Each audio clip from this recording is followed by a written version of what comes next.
Hello, friends. Did you know that nearly 80% of those who watch my videos aren't subscribed? If you enjoy the content, I'd truly appreciate it if you hit that subscribe button. It helps a lot.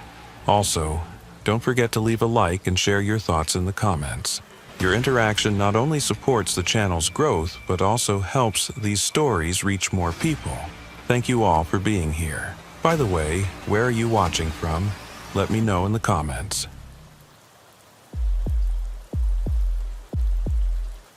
The stretch of US 281 between Falfurrias and Alice is about as empty as Texas gets. Mesquite scrub on both sides, heat shimmer rising off black asphalt, and maybe one car every 20 minutes if you're lucky. I've been working this corridor for the Texas Highway Patrol for going on 6 years now, and I can tell you the loneliness out here gets to some people. Not me, though. I like the quiet. Gives you time to think. My name's Reeves Mallory, and on the night this happened, I was running a standard patrol shift. 3 in the morning, dead of summer, temperature still hovering around 90 even with the sun long gone. The air conditioning in my cruiser was working overtime, and I had the radio turned down low, just static, and the occasional call from dispatch that wasn't meant for me. Nina Hargrove was on tonight, her voice calm and professional like always, directing units to accidents and speeders and domestic disturbances in towns I'd never visit. I'd pulled over twice already that shift. Once for a cattle truck doing 70 in a 65, gave the driver a warning because his manifest was clean, and he seemed genuinely apologetic. Second time for a sedan with a busted taillight, young couple heading to Corpus Christi for a wedding. Fixed the light for them with some tape I keep in my trunk. Sent them on their way. Simple stuff. The kind of night where nothing much happens, and you're grateful for it. Around 3:15, I saw headlights coming south. Old pickup truck, moving slow, right at the speed limit. I clocked it at 64 in a 65 zone, which immediately struck me as odd. Nobody drives that carefully out here unless they're drunk or hauling something they shouldn't be. I pulled out from the shoulder and fell in behind it. The truck was ancient, looked like a mid-70s Chevy, primer gray with rust eating through the wheel wells. Texas plates, but from this distance I couldn't make out the numbers. It wasn't weaving, wasn't showing any signs of impaired driving, just maintaining that steady, careful speed. I ran the plates through the system. The computer took longer than usual to respond, and when it finally did, the screen showed something I'd never seen before. The plate came back registered to a 1974 Chevrolet C10, reported stolen in 2004, 20 years ago. But the notation said the case had been closed, vehicle recovered and destroyed in 2006. So either someone had fabricated this plate, or the system had bad data. Or I was looking at a truck that shouldn't exist. I hit my lights. The pickup pulled over immediately, no hesitation, smooth and clean onto the shoulder like the driver had been expecting it. That should have been my first real warning sign. People don't pull over that perfectly unless they've done it a lot, and usually the people who've been pulled over a lot don't drive this carefully. I called it in. Dispatch. This is Mallory, mile marker 73 on 281, southbound. Running a traffic stop on a gray Chevy pickup. Plates showing some irregularities in the system. Nina's voice came back slightly distorted by static. Copy that, Mallory. What kind of irregularities? Plates registered to a vehicle reported stolen and destroyed 16 years ago. A pause. You want backup? I looked at the truck sitting there on the shoulder, hazard lights blinking steadily. One occupant visible, hands on the wheel where I could see them. Everything by the book. Negative. Probably just a data error. I'll sort it out. Be careful. I got out of my cruiser, one hand resting on my service weapon out of habit, and approached the driver's side. The window was already down. Inside, I could see a man, maybe mid-40s, wearing a faded denim shirt and a gimme cap from some feed store I didn't recognize, He had his license and registration ready, holding them out the window before I even asked. "Evening," I said. "License and registration." "Already got them for you, officer." His voice was flat, accentless. He handed over the documents. I took them, shined my flashlight on the license. Calton Red, address in Hebronville. The photo matched the face looking up at me. Date of birth put him at 46 years old. The registration showed the same plate number I'd run, same vehicle description, but the issue date was 1998, 26 years ago. "Mr. Red, your registration's pretty out of date here." He looked at me with an expression I couldn't quite read. Not confused, not scared, just blank. "Is it?" "Yeah, this was issued in 1998. You're supposed to renew these things." "Oh." He said it like I'd just told him his shoe was untied. No concern, no explanation, just acknowledgement. "Where are you headed tonight?" "South." "Whereabouts south?" "Just south." I felt the first prickle of unease. People usually have a destination. Even if they're lying, they make one up. But Calton Red just said south like that was answer enough. "You been drinking tonight, Mr. Red?" "No, sir." "Mind stepping out of the vehicle for me?"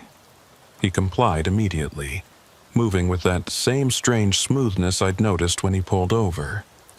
He stood by the truck, hands visible, waiting. I walked him through a field sobriety test, had him walk a line, touch his nose, follow my finger with his eyes.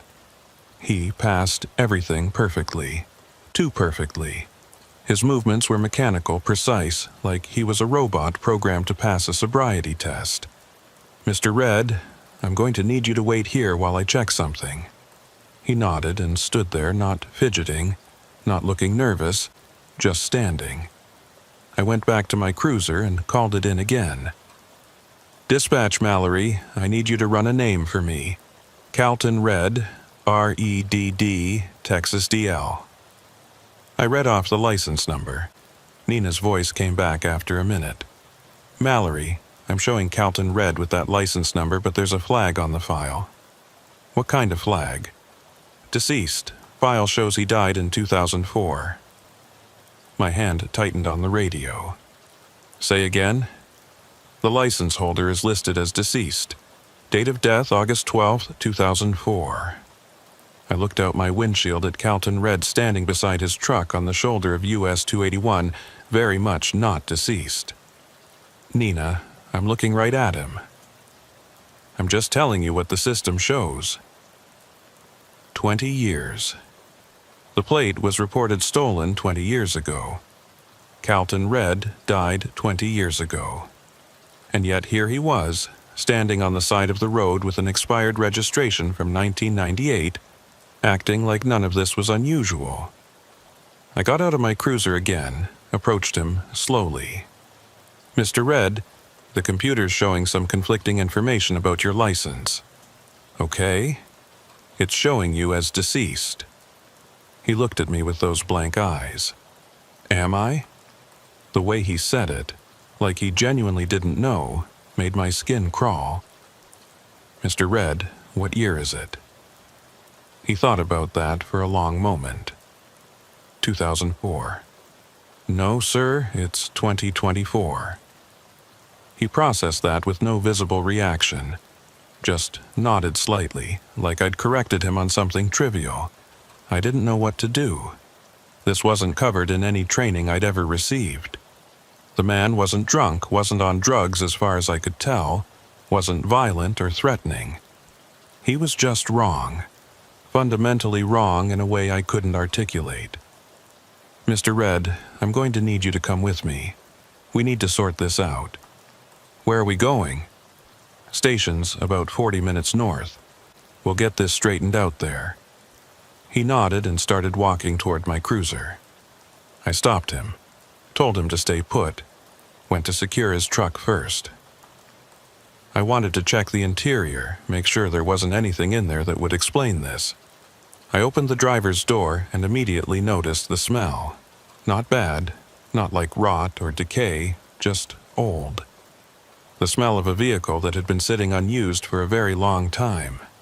Dust and stale air and sun-baked vinyl. The interior was clean but dated. Everything about it screamed 1970s.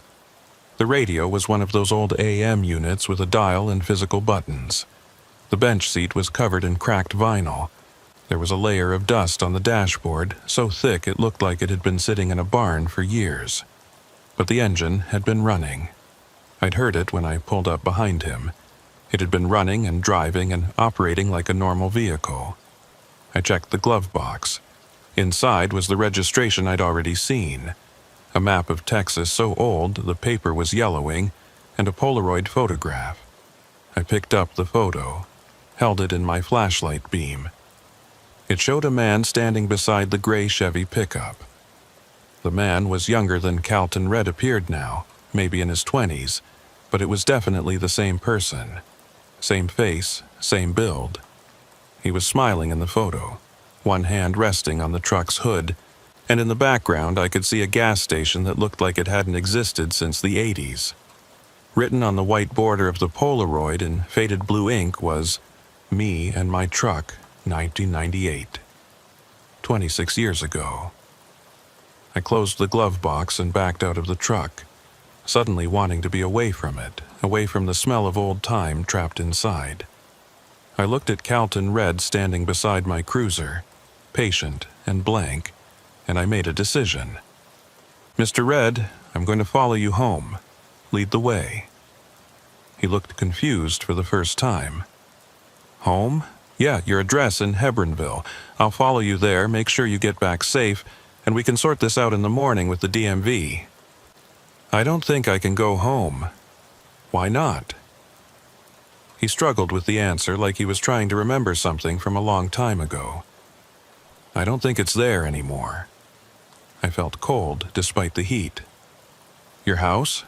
Anything. I don't think anything's there anymore." We stood there on the side of US 281, him beside my cruiser, me holding a Polaroid from 1998, both of us trying to make sense of something that had no sense to make. Finally, I said, "Get in your truck, Mr. Red. Drive slow, I'll be right behind you. If you try to run, I'll call it in, and you'll have a lot more problems. Understand?" He nodded and walked back to his truck with that same mechanical precision. Got in, started it up, the old engine coughing to life. Pulled back onto the highway heading south and I followed. We drove like that for maybe 10 minutes, him maintaining exactly 64 miles per hour, me right behind him. I called Nina, told her what was happening, said I was conducting what I called a supervised escort of a subject to determine residence and clarify identity issues. It wasn't exactly by the book, but nothing about this situation was. "You sure you don't want backup?" Nina asked. "I'm sure. Just keep this channel open, and if I don't check in every 10 minutes, send someone." "Copy that." We passed mile marker 62, 61, 60. Empty highway, just his taillights ahead of me, and the yellow line disappearing under my hood. The radio crackled with other units checking in from other parts of the district. Normal stuff.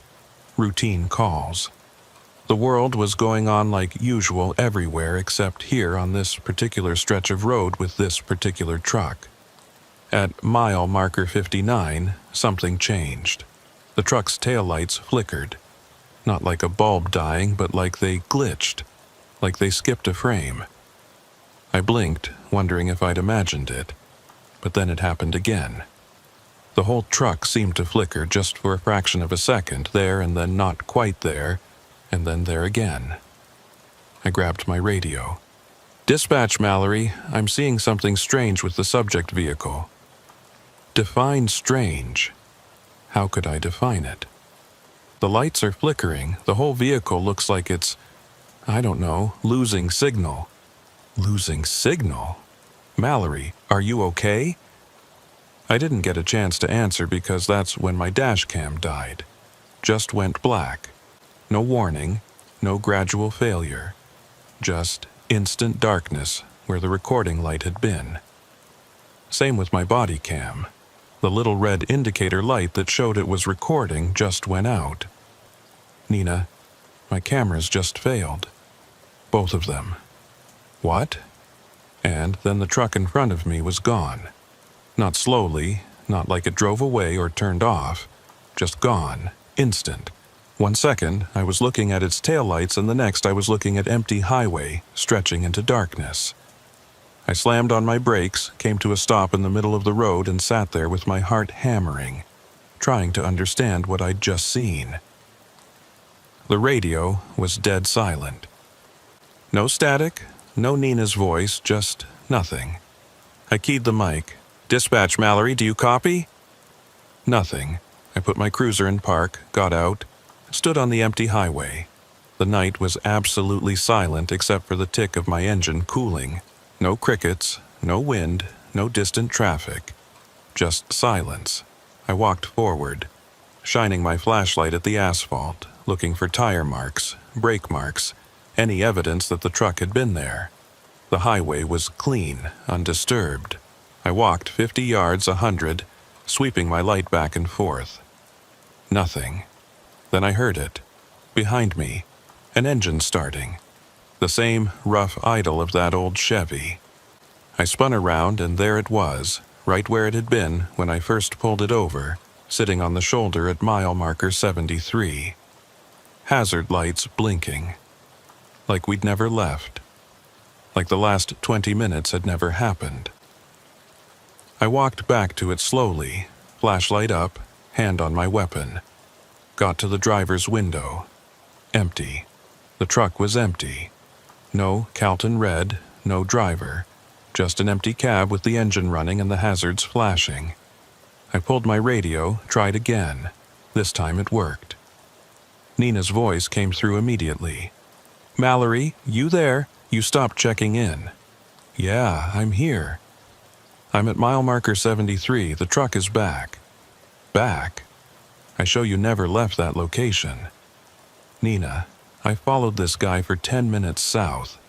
We were at mile marker 59. You heard me radio that in." A long pause. "Mallory, the last transmission I have from you is from 17 minutes ago when you called in the initial stop at 73. Nothing since then. I was about to send a unit." I looked at my watch, looked at the timestamp on my cruiser's computer. She was right.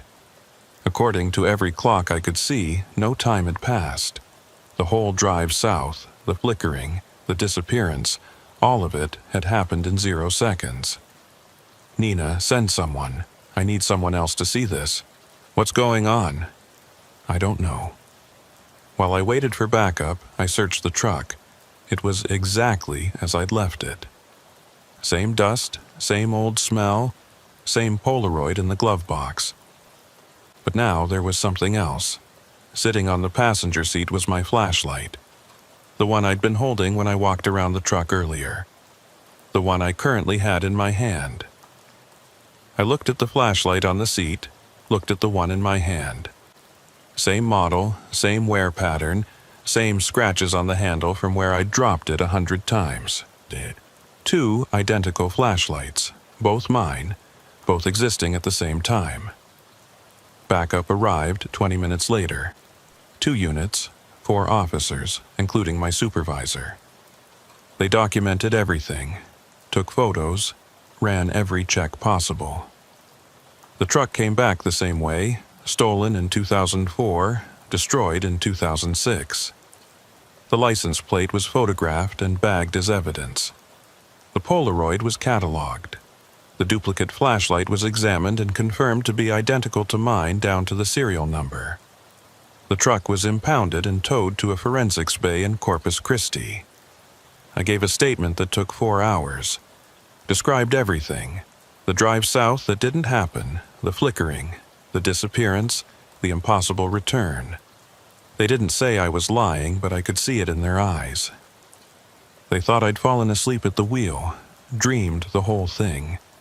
But they couldn't explain the flashlight. Couldn't explain how there were now 2 of them, both real, both with my fingerprints, both showing the same history of use and wear. The body cam footage was checked. The SD card showed 17 minutes of recording from that night, starting when I pulled over the truck and ending exactly when Nina said my transmission stopped. 17 minutes of me approaching the vehicle, talking to Calton Red, checking his documents, calling it in. And then nothing. The file just ended, like someone had cut it with scissors. No corruption, no error, just a clean stop at a point that made no sense. The dash cam was the same. 17 minutes of footage showing the truck pull over, me get out, me approach, me return to my cruiser, and then nothing. I was put on administrative leave for a week, underwent psych evaluation, which I passed, underwent medical evaluation, which showed nothing wrong. No signs of stroke, no neurological issues, no evidence of any condition that would cause hallucinations or lost time. I went back to work 2 weeks later. Different shift, different sector. They said it was routine rotation, but I knew better. They didn't want me on US 281 anymore. I never saw Calton Red again. The investigation into his identity went nowhere. The name existed in records, but the person was deceased, had been for 20 years. The truck was examined by every expert they could find. It was determined to be a genuine 1974 Chevrolet C10, showing wear consistent with 50 years of age. But the engine had no serial number. The VIN had been professionally removed. There was no way to trace where it had come from or who had owned it. Eventually, it was destroyed, crushed, and melted down. I watched them do it, wanted to make sure it was really gone.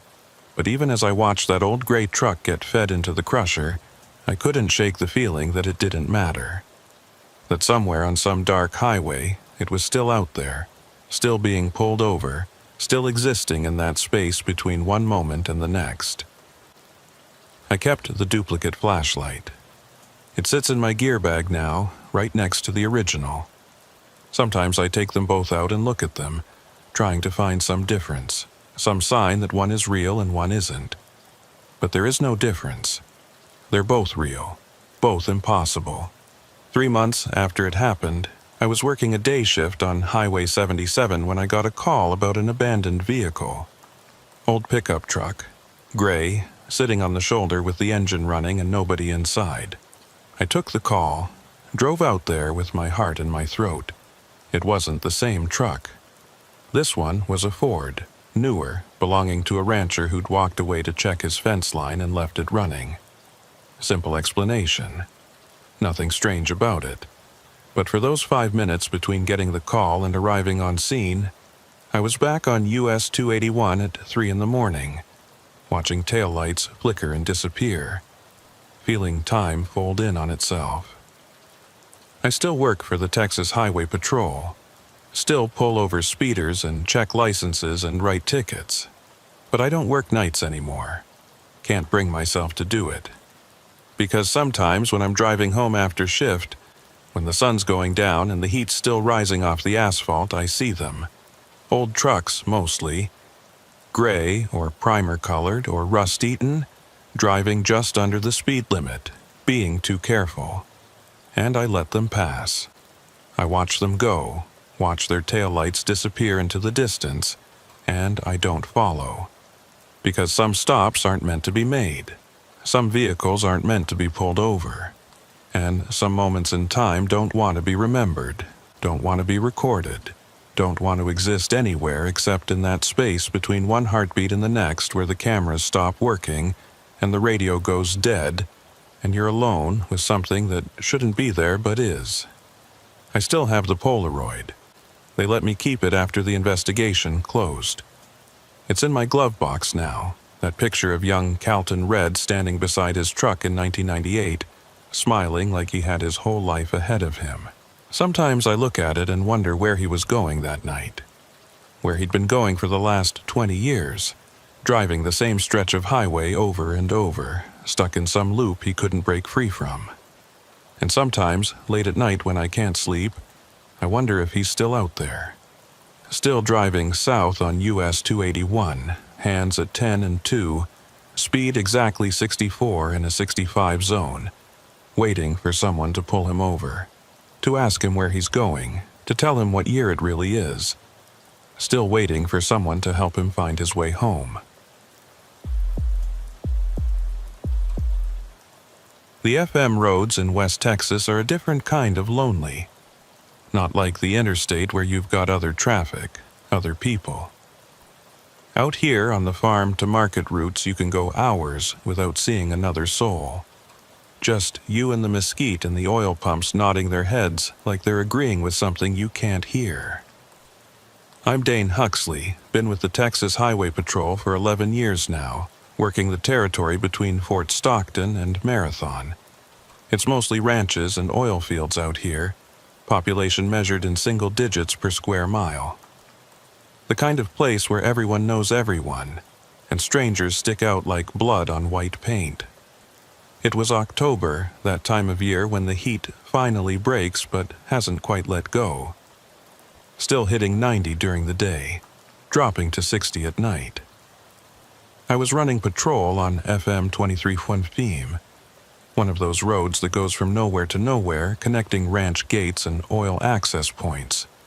Not much reason for anyone to be out here unless they lived here or worked here. Around 10 at night, I spotted the hazard lights. Quarter mile ahead, right side of the road, a dark sedan with its flashers going. Not moving, just sitting there. I slowed down, called it in. Dispatch Huxley, I've got a vehicle with hazards on FM 23.1 about 3 miles south of the junction. Running a check. The dispatcher was a guy named Morton, been doing this job longer than I'd been alive. His voice came back scratchy but clear. Copy that, Huxley. Need backup? Negative. Looks like a simple breakdown. I pulled up behind the sedan, left my light bar off, but kept my spotlight ready. The car was a dark blue Honda Accord, maybe 5 or 6 years old. Clean, except for the usual dust you get out here. Texas plates. No visible damage, no flat tires, just sitting there with the hazards blinking. I approached the driver's side, flashlight up. Looked in the window. Empty. Both front seats, back seats, all empty. Keys in the ignition, engine off. The hazard light button was pressed in, indicators flashing their steady rhythm. But there was no driver. No note on the windshield, no sign of anyone nearby. I tried the door handle, unlocked. I opened it and immediately smelled something off. Not bad, not like death or decay, but wrong. Chemical, almost like printer toner or hot electronics. The smell you get when something electrical burns out. The interior was clean, almost too clean. No trash, no personal items, no phone charger, no sunglasses, nothing. Just empty seats and that chemical smell. I checked the glove box, registration and proof of insurance, both current. I pulled them out, shined my light on them. That's when I saw the date. The registration showed an expiration of October 2026. 2 years from now, I looked at it again, thinking I'd misread. But no. October 15th, 2026. The issue date was October 15th, 2024, which was yesterday. The car had been registered yesterday for a 2-year period that extended into a date that hadn't happened yet. I checked the insurance card. Same thing. Policy period from October 14th, 2024 to October 14th, 2026. I felt that prickle you get when something's wrong but you can't quite put your finger on what. Stood there holding documents dated for tomorrow and beyond, looking at an empty car with its hazards on in the middle of nowhere. The registration showed the owner as Michael Torres, address in Alpine. I called it in, gave Morton the information, asked him to run the name and plate. While I waited, I searched the rest of the car. Trunk was empty except for a spare tire and a jack, both looking brand new, never used. Back seats were spotless. Not a scuff mark, not a stain, nothing. Under the seats I found something odd. Not odd in what it was, but in what it meant. A receipt from a gas station in Marfa, dated October 16th, 2024. The day after tomorrow. Morton came back on the radio. "Huxley, I'm showing that plate registered to a Michael Torres in Alpine, but there's something weird. The registration was just filed. System shows it went through at 11:45 this morning." "What about the vehicle history?" "Nothing. This is the first registration for this VIN. Brand new vehicle, apparently." "What about Michael Torres? You got a phone number?" "Working on it. Give me a minute." I stood there looking at the Accord, trying to make sense of it. Brand new car. Registration from tomorrow. Receipt from the day after tomorrow. Sitting on the side of an empty FM road with its hazards on, and nobody inside. Morton came back. "Got a number for Torres. You want me to try it?" "Yeah, see if we can figure out what's going on." I waited, listening to the click and static of Morton making the call. After a minute, he came back. "No answer. Goes straight to voicemail." "All right, I'm going to have it towed. Get it off the road. Can you send Virgil out here? He's going to love that. Middle of the night, middle of nowhere. Tell him I'll buy him breakfast." "You're buying me breakfast too for making me call him." Virgil Boone ran the only tow service within 50 miles. He was a good guy, old cowboy type, who'd done every job you could do in West Texas before settling on towing. He showed up 40 minutes later in his flatbed, country music playing from the cab loud enough that I could hear it before I could see his headlights. He climbed out, looked at the Honda, looked at me. "Dane Huxley, you got me out of bed for a sedan?" "Sorry, Virgil, something's weird about this one." "Weird how?" I showed him the registration, the receipt. Watched his expression change from annoyed to confused to concerned. "These dates are wrong," he said. "I know. Printer error, maybe?" "Maybe." But we both knew it wasn't a printer error. Documents from two different sources, both showing dates that hadn't happened yet. That wasn't a glitch. That was something else. Virgil hooked up the Honda and loaded it onto his flatbed. As he was securing it, he stopped and looked at me. "Dane, you hear that?" I listened. At first, I didn't hear anything except the usual night sounds. Wind through the mesquite, distant oil pump, Virgil's diesel engine idling. Then I caught it. A metallic sound, like a car door opening. The particular creak and click of a latch releasing. We both looked at the Honda. All doors were closed. We'd made sure of that before loading it. The sound came again.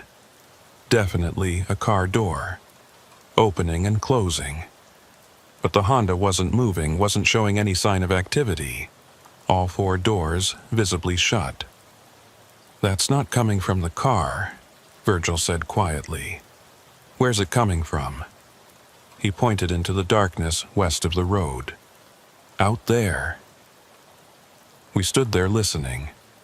The sound repeated every 30 seconds or so. Car door opening, car door closing. Too regular to be natural, too consistent to be coincidence. And always from the same direction, somewhere out in the dark desert. "Virgil, you ever hear anything like that out here?" He shook his head. "Never. And I've towed 100 cars from this road. Never heard nothing like that." We finished securing the Honda, and Virgil climbed back into his cab. "Where you want me to take it?" "Impound lot in Fort Stockton. I'll follow you." The drive back took about 40 minutes. The whole time I kept watching my mirrors, half expecting to see something following us. But the road behind stayed empty. At the impound lot, we unloaded the Honda, and I did one more thorough search. Found nothing new. Same clean interior. Same chemical smell. Same impossible dates on the documents. I locked it up, Told the lot attendant to keep it secure until we could track down the owner. By the time I finished the paperwork, it was after midnight. I drove out to the Saguaro Motor Inn on the edge of town, the only place open this late. Elsie Moran was working the desk, reading a romance novel and looking bored. "Dane Huxley, what brings you in at this hour? Need to ask you something. You had anyone check in today driving a dark blue Honda Accord?" She thought about it. "Don't think so. We only had 3 check-ins today, 2 families and a salesman. The salesman was driving a Ford." "What about Michael Torres? That name mean anything?" "Nope. Why?" I told her about the car, the strange dates, the sounds in the desert. She listened with the kind of patient attention you develop after years of working night desk at a small-town motel, where everyone's got a story and most of them are strange. "You know what's weird?" she said when I finished. "About a week ago, I had a guy come in asking about that same stretch of FM 2315. Wanted to know if anyone had reported anything unusual out there." "What kind of unusual?" "He didn't say exactly, just unusual. He said he was a researcher, studying anomalies or something. I thought he was one of those UFO people we get sometimes." "You get his name?" She checked her logbook. "Here it is, checked on October 9th, checked out October 11th. Name was James Cordero, paid cash." "He say anything else?" "Just asked about the road. I told him there's nothing out there but ranch gates and oil equipment." He seemed disappointed. I thanked her and headed home, but I couldn't sleep. Kept thinking about those dates, about that sound in the darkness, about a car sitting on the side of the road with its hazards on and nobody inside. The next morning, I went back to the impound lot. Wanted another look at the Honda in daylight. The attendant let me in, and I walked over to where we'd parked it. The car was exactly as I'd left it. Same position, same everything.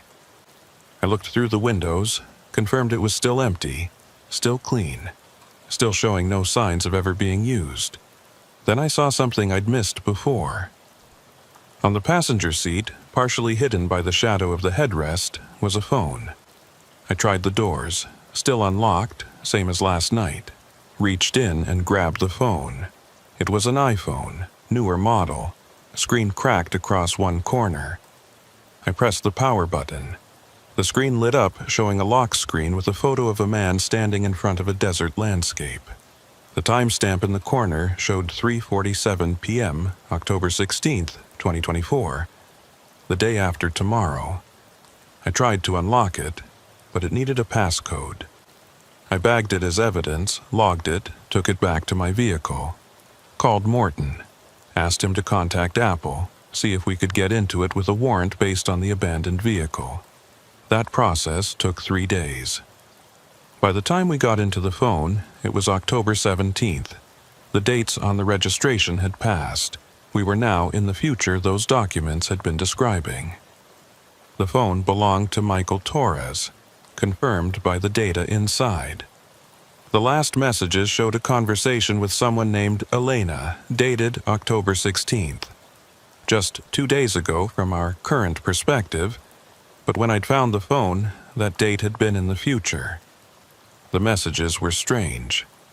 Elena asking where he was, Michael saying he didn't know, that something had happened to his car, that he was trying to figure out where he'd ended up. The last message from Michael, sent at 9:23 p.m. on October 16th, said, "The dates are all wrong. My phone says October 16th, but that hasn't happened yet. I'm still on 23:15, but everything's different." Elena's response sent 30 seconds later. "Michael, this isn't funny. Where are you? I'm calling the police." No messages after that. I put out a missing persons report for Michael Torres. Got his photo from the DMV, sent it to every department in a 100-mile radius. Asked Alpine PD to check his residence. They found his apartment empty. No signs of struggle, no indication he'd packed for a trip, but no Michael Torres. His car, according to his apartment manager, was a dark blue Honda Accord. He'd left in it 3 days ago, on October 14th, said he was going for a drive to clear his head. That was the last anyone saw of him. Over the next week, I went back to FM 2315 3 times. Drove the full length of the road, stopped at every ranch gate, talked to every worker I could find. Nobody had seen Michael Torres. Nobody had seen his car before I found it. Nobody had heard anything unusual, but on my third trip, I heard it again. That sound. Car door opening and closing. It was around 10 at night, about the same time I'd found the Honda. I was stopped at the same spot, and there it was. That metallic creak and click, coming from somewhere west of the road. This time, I decided to check it out. I grabbed my spotlight and my service weapon and headed into the desert, following the sound. The terrain out there is rough. Rocky soil, scattered mesquite, patches of prickly pear cactus. I walked for about 10 minutes, sweeping the spotlight back and forth. The sound kept repeating, always ahead of me, always just out of sight. Then I saw it. Not a car, not anything I could identify. Just a shimmer in the air, like heat distortion. Except it was night and cool. The shimmer was roughly car-sized, roughly car-shaped, and every 30 seconds or so, I'd hear that door sound, and the shimmer would pulse, would intensify for just a moment before settling back. I approached slowly, weapon up, not sure what I was dealing with. The shimmer didn't move, didn't react to my presence. I reached out with my left hand, keeping my right on my pistol. My hand passed through the shimmer and suddenly everything went cold. Not regular cold, but cold like vacuum, like space, like the absence of heat. I pulled my hand back and it was fine, no damage. But I'd felt it. That wrongness. The shimmer pulsed again and I heard the door sound right in front of me, loud enough that I jumped back. And in that pulse, for just a fraction of a second, I saw it clearly. A dark blue Honda Accord, solid and real, parked in the desert. Michael Torres was sitting in the driver's seat, looking at his phone, a confused expression on his face. Then the pulse faded and he was gone. Just the shimmer again. Just that distortion hanging in the air. I backed away slowly, not turning my back on it, not trusting it. Got about 20 yards out and radioed Morton. "Dispatch, Huxley. I need someone out here.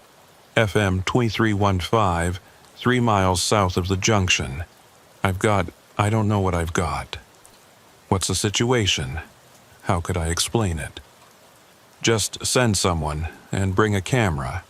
They sent 2 units. Both guys I knew, both veterans. They saw the shimmer, heard the sounds, felt that cold when they reached into it. One of them, a senior trooper named Halstead, stood there for 5 minutes just watching it pulse. "Dane, what is this?"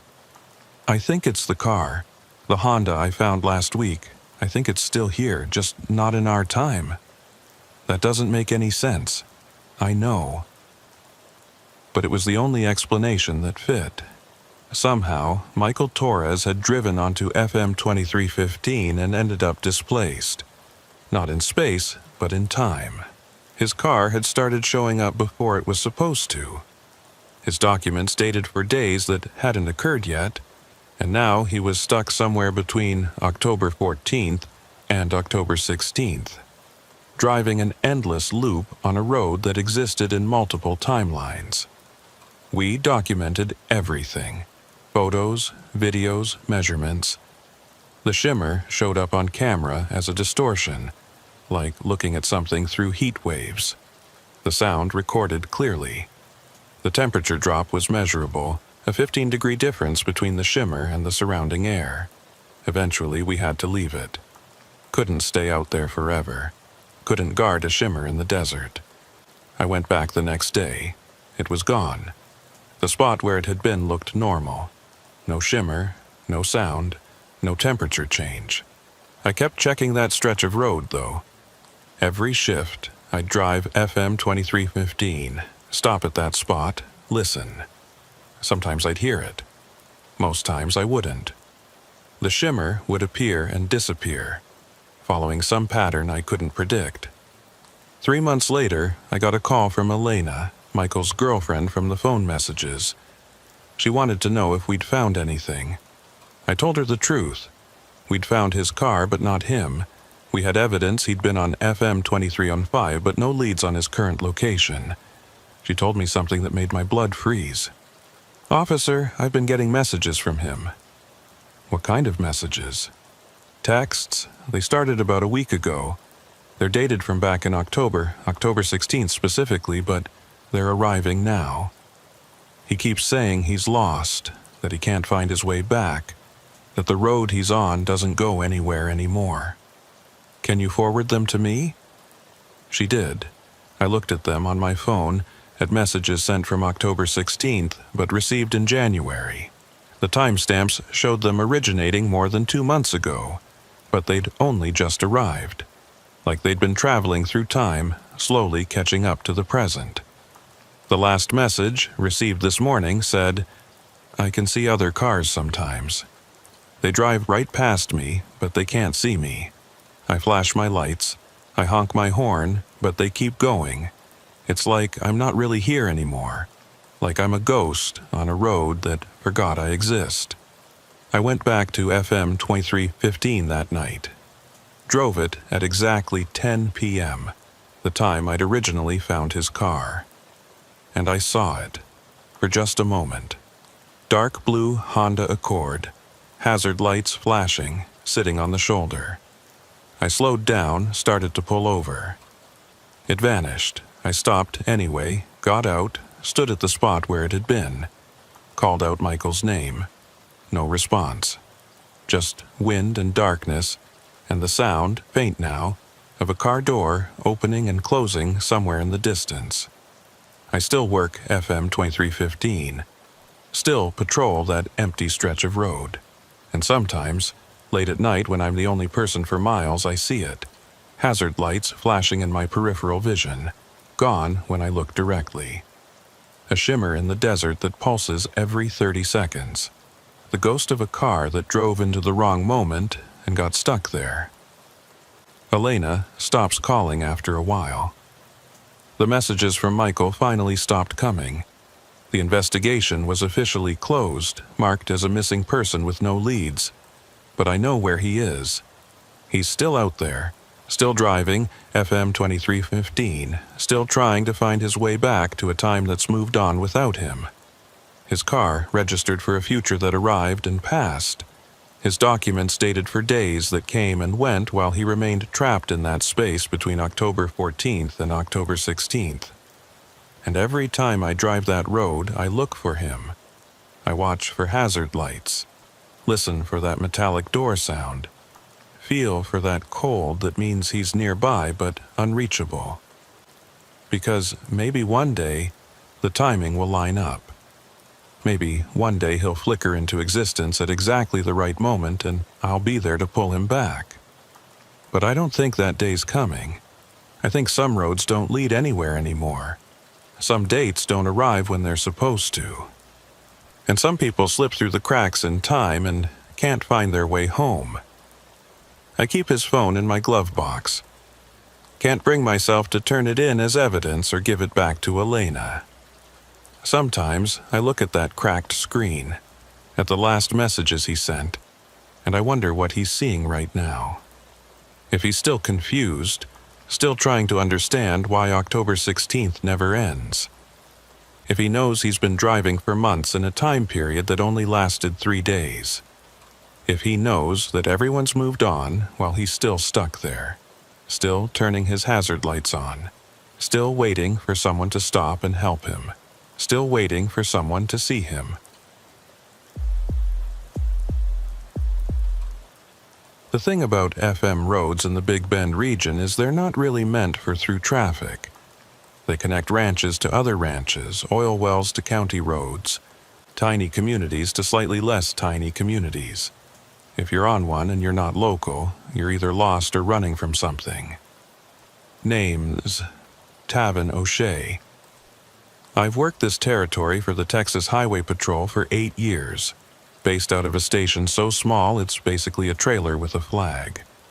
My patrol area covers about 3,000 square miles of desert, mountains, and whole lot of nothing.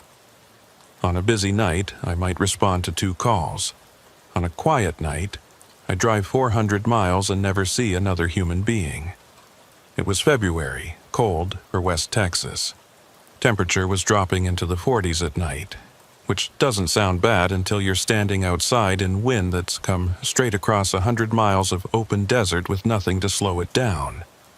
I was working a late shift, 9 p.m. to 5 a.m., patrolling FM 169, a stretch of road that runs through the absolute middle of nowhere between Marathon and Sanderson. Around 11:30, my radio crackled to life. Not the normal dispatch traffic, but a call coming in on the emergency channel. A woman's voice, shaky and scared. "Please, someone, anyone. If you can hear this, I need help." I grabbed my mic. "This is Texas Highway Patrol. I'm receiving you. What's your location?" "I don't know. I'm on a small road, FM something. I can't see the markers.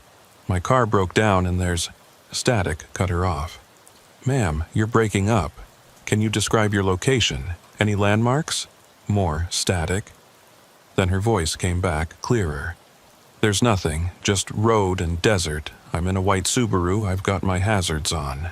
Please, you have to come. There's something out here." "Something? Ma'am, what do you mean?"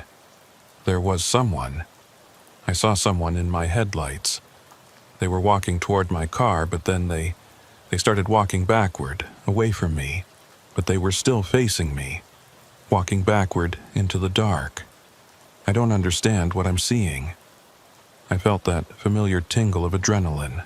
Could be drugs, could be panic, could be someone really in trouble. "Ma'am, I need you to stay calm. Stay in your vehicle with the doors locked. Don't get out for anyone except law enforcement. Can you tell me what direction you were heading?" "West, I think. I was trying to get to Sanderson." "And you said you're on an FM road?" "Yes, small, 2-lane. That described about 40 different roads in my patrol area. I called it into dispatch, asked for any other units in the region. The response came back negative. Nearest backup was a Pecos County deputy named Macklin Drury, and he was 70 miles north. "Ma'am, I'm going to find you. Keep your phone on, keep this channel open. What's your name?" "Honora Pell." "Okay, Honora. I'm Officer Tavin O'Shea with the Highway Patrol. I'm on FM 169 right now. Is there any chance you're on this road?" A pause. "I don't know. The sign was dark when I passed it." "What can you see around you right now?" "Nothing. It's completely dark. No lights anywhere. I think I'm at least 10 miles from anything." "Okay. Can you try starting your car?" I heard the sound of her trying the ignition. The engine turned over but wouldn't catch. "It's not starting. It just died on me. All the dashboard lights came on at once and then everything went dark." "All right, I want you to stay put. I'm going to drive west on 169 and I need you to keep talking to me. If you hear an engine or see headlights, let me know immediately." Okay, please hurry." I accelerated, pushing my cruiser up to 80 on the empty road. The headlights cut through the darkness, illuminating endless desert scrub. I kept scanning for any sign of another vehicle, any hazard lights, anything. "Honora, you still with me?" "I'm here." Her voice was tight with fear. "Tell me about this person you saw. The one walking backward." I thought it was someone who needed help at first. They were just standing there on the side of the road, maybe 50 yards ahead. I slowed down because I thought they might be hurt, but when my headlights hit them, they started moving. Not toward me, they were walking backward, away from the car. but still facing me, like they were watching me while they moved away. Their arms were at their sides and they weren't turning around, just stepping backward.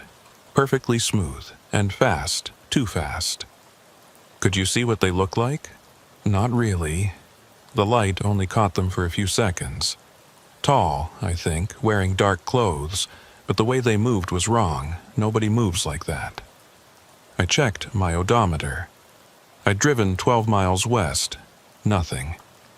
Empty road stretching ahead. Honora, I need you to flash your high beams. 3 long flashes, pause 3 more. I watched the darkness ahead.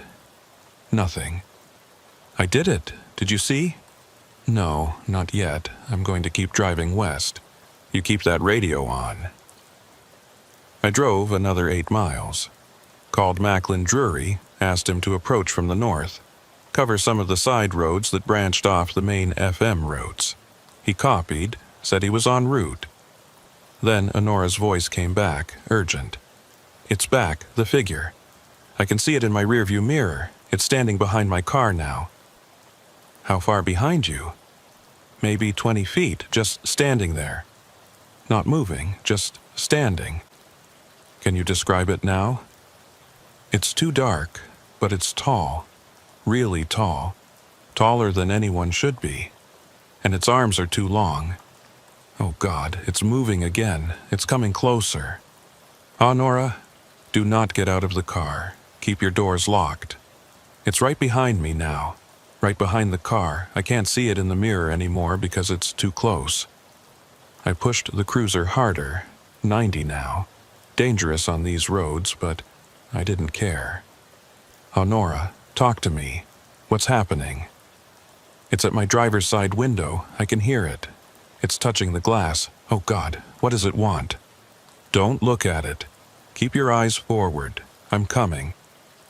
It's tapping on the window. Soft. Like it wants me to look. But I'm not going to look. I'm not. The radio went dead. Honora, respond. Nothing. Just static. I grabbed my radio, called dispatch. I've lost contact with the caller. Last reported position somewhere west of my current location on FM 169 or connecting roads. Subject reported a suspicious person approaching her vehicle. I need all available units. Dispatch confirmed. Started mobilizing what little they could. Out here, that meant Macklin and maybe a border patrol unit if we got lucky. I drove until FM 169 ended at a T-junction with another farm road. Stopped, looked both ways. Nothing. No white Subaru, no hazard lights, no sign of anyone. I took the right branch, headed north, scanning constantly. 5 miles up, I saw something on the shoulder. Tire tracks. Fresh, leading off the road into the desert. I stopped, got out with my spotlight. The tracks were clear in the dirt. 2 parallel lines heading west into the scrub. But they looked wrong. They weren't straight. They curved and looped, like the car had been swerving, like the driver had been trying to avoid something. I followed them on foot, spotlight sweeping the darkness. The tracks went about 50 yards and then just stopped. Didn't turn around, didn't lead to a car, just stopped. The last few feet showed deep impressions, like the car had been accelerating hard, and then nothing, like it had been lifted straight up off the ground. I called it in, reported the tire tracks, requested tracking dogs if they could get them out here. Then I walked back to my cruiser and continued searching. Found the white Subaru 20 minutes later, another 3 miles up the road. It was parked on the shoulder, hazards still flashing. I approached with my weapon drawn, spotlight on the vehicle. Empty, driver's door was open, keys still in the ignition. The dome light was on, illuminating an empty interior. Honora's phone was on the passenger seat, screen showing our disconnected call. Her purse was on the driver's seat, wallet inside with her ID. Honora Pell, address in Fort Stockton, 34 years old. The photo showed a woman with dark hair and a serious expression. but no Honora. I searched the area around the car. No footprints, no signs of struggle, nothing. It was like she'd simply vanished from the driver's seat. The only unusual thing was the driver's window. It had a handprint on it. A large handprint, bigger than mine, pressed against the glass from the outside. The fingers were too long, stretched out like they'd been pulled. I photographed it, called it in, secured the scene. Macklin arrived 40 minutes later with a deputy from Terrell County. We conducted a grid search of the surrounding area, found nothing. When the sun came up, we searched again. That's when we found the tire tracks. Not from the Subaru, but from earlier. The same tracks I'd followed before, the ones that had stopped in the middle of nowhere. In daylight, we could see them more clearly. They weren't normal tire tracks. The pattern was too regular, too perfect, and the way they ended was impossible. The tracks curved back on themselves, forming a tight loop. The last few impressions overlapping the first ones, like the car had driven in a circle and then somehow folded in on itself. Macklin stood there looking at them with an expression I'd never seen on him before. He'd been doing this job for 20 years, seen plenty of strange things in the desert. This was different. Taven, this doesn't make any physical sense. I know. A car can't leave tracks like this. The physics don't work. We brought in a tracking specialist from Alpine. He looked at the tracks, took measurements, photographs, soil samples. His report concluded that the tracks were genuine, made by a vehicle matching the Subaru's tires, but that the pattern was inconsistent with normal driving behavior. The loopback formation suggested the vehicle had somehow traveled in two directions simultaneously, or had repeated the same path multiple times while only leaving one set of tracks. His recommendation was to check for drugs or medical emergency. Maybe Honora had been hallucinating, driven erratically, crashed or wandered off into the desert in a confused state. But that didn't explain the handprint, didn't explain the radio call I'd heard, her describing something walking backward, didn't explain why her car was 3 miles from where those impossible tracks ended. The search continued for 3 days. Helicopters, ground teams, dogs. We covered 100 square miles, found nothing. No body, no clothing, no sign of Honora Pell anywhere. Her family came down from Fort Stockton. I had to tell them I'd heard her voice, had been driving to reach her, but lost contact. Her mother asked me what Honora had said about the figure, about the things she'd seen. I told her the truth. That Honora had described someone walking backward, moving in a way that wasn't natural. Her mother's face went pale. She told me that when Honora was 7 years old, she'd woken up one night screaming, said there was someone in her room, someone tall, standing in the corner, watching her. They'd dismissed it as a nightmare. Kids have bad dreams. But Honora had described the same thing. A figure that moved wrong, arms too long, watching but not approaching. Until it did approach. That had been 27 years ago. The family had moved to 3 different houses after that, hoping to leave the nightmares behind. Eventually, Honora had stopped talking about it, stopped seeing it. Grew up, got a job, lived a normal life. Until one night on a dark FM road in West Texas, it came back. I still patrol those roads, still drive FM 169 and the dozens of farm roads that branch off into the desert. And sometimes, late at night, I see them, tire tracks on the shoulder, forming impossible loops, folding back on themselves. I stop, I photograph them, I report them. They're always there when I find them, and always gone by morning, smoothed over like they'd never existed. And twice now, I've gotten calls on the emergency channel. Different women, different locations, but the same story. Car broke down. Something in the headlights walking backward, moving wrong. Both times, I drove hard trying to reach them. Both times I lost contact before I got there. Both times I found their cars empty, doors open, phones on the seat, wallets in their purses, everything except the person. And at each scene, that handprint on the window. Too large, fingers too long, pressed against the glass from the outside. The department doesn't talk about it officially. The cases are listed as missing persons, possible voluntary departure or disorientation. But those of us who work these roads, who've seen the tracks and heard the calls and found the empty cars, we know. There's something out here in the desert, something that watches from the darkness, something that walks in ways that don't make sense, something that takes people who see it. I think about Honora Pell every time I work a night shift. Wonder where she is now. If she's still alive somewhere, if she managed to escape, or if she's still in that moment, frozen in time, watching something approach her car with arms too long and movement too wrong. I keep her photo in my visor. Look at it sometimes when I'm parked on a dark stretch of road, waiting for calls that I hope won't come. Her serious expression, looking directly at the camera, unaware that someday she'd drive down a forgotten road and disappear into a darkness that doesn't follow normal rules. Last week, I got another call, same pattern. Woman stranded, something in the headlights, walking backward. I drove harder than ever before, pushed my cruiser to 100 miles an hour on roads that aren't designed for it. Got there in 12 minutes, found her car. Found it empty. Found the handprint on the window. But this time, I found something else.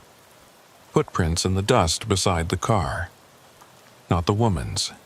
These were too large, the stride too long. They led away from the car into the desert. Each print spaced impossibly far apart. I followed them for 100 yards. They didn't waver, didn't curve, just headed straight out into the empty land. And then they changed. The impressions got lighter, shallower, like whatever was making them was getting lighter. The last few prints barely registered, just the faintest depressions in the soil. Then, nothing. I stood there in the darkness, spotlight in hand, looking at footprints that ended in the middle of nowhere, looking at tracks that led from a woman's abandoned car to nowhere, made by something that had walked away and then simply stopped being heavy enough to leave impressions. Something that had walked backward into the dark, carrying something or someone with it, until it stopped touching the ground entirely. I still work these roads, still answer calls, still search for people who vanish in the night. But now I know what I'm looking for, and I know I'll never find them, because they're not missing. They've been taken somewhere else, somewhere that doesn't leave tracks, somewhere that walks backward when it should walk forward, somewhere with arms too long and movements too wrong, somewhere that comes for you when you're alone on a dark road with nothing but desert and silence, and the growing certainty that you're being watched by something that shouldn't exist. And when it comes, when you see it in your headlights walking backward away from you while still watching you, when you feel it tap on your window with fingers that are too long, you won't come back. None of them do. There are maybe 24 gas stations scattered across my patrol territory, and most of them close at 10, 11 at the latest. The one on Highway 90 between Del Rio and Comstock is the exception. It's supposed to be open 24 hours, serving the few night drivers and truckers who use this route. I say supposed to be because there's a difference between the lights being on and someone actually being there. I'm Cade Hollowell, Texas Highway Patrol, been working this sector for 9 years.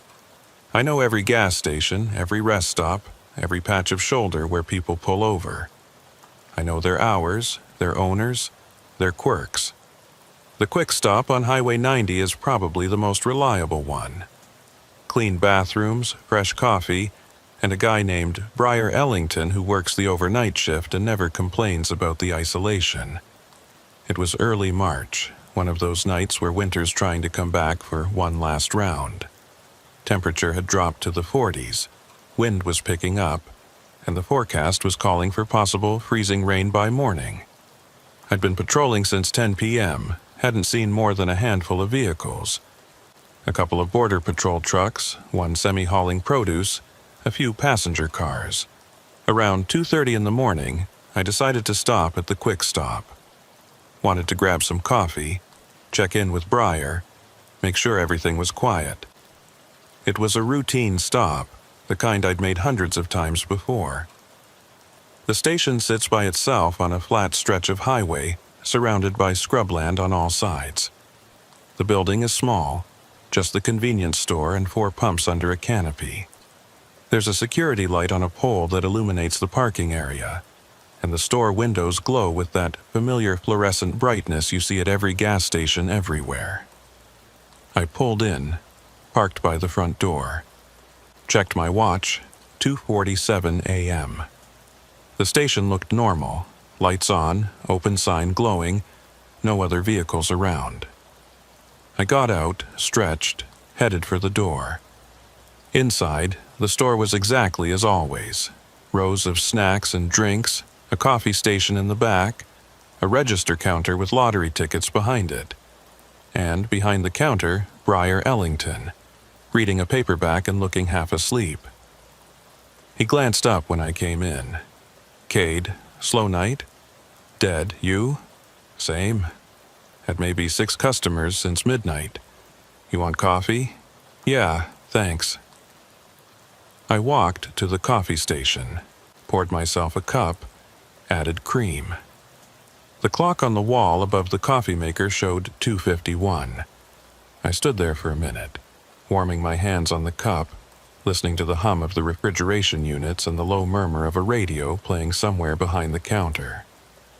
"You hear about the weather?" Breyer called from the register. "Supposed to freeze later." "Great. Love driving on ice." I paid for the coffee. We chatted about nothing important, and I headed back out to my cruiser. Checked my watch again, 2:58. The coffee break had taken about 10 minutes, which seemed right. I was about to pull out when I noticed something odd. There was another highway patrol vehicle parked at the far end of the lot, partially hidden in shadow. I hadn't seen it when I arrived. I grabbed my radio, called it in. "Dispatch Hollowell, I'm at the quick stop on Highway 90. There's another unit here. Can you check who else is in this sector?" The dispatcher, a woman named Torres, came back after a moment. "Hollowell, I'm showing you as the only highway patrol in that area. Nearest other unit is Monroe Tate, and he's 40 miles north near Ozona." I looked at the vehicle. It was definitely highway patrol, same model as mine, same markings. "Torres, I'm looking right at another cruiser. Same department parked at this station." A pause. "That's not possible. Are you sure it's one of ours?" I grabbed my spotlight, shined it on the vehicle. "Texas Highway Patrol, unit number visible on the side." I read it off to Torres.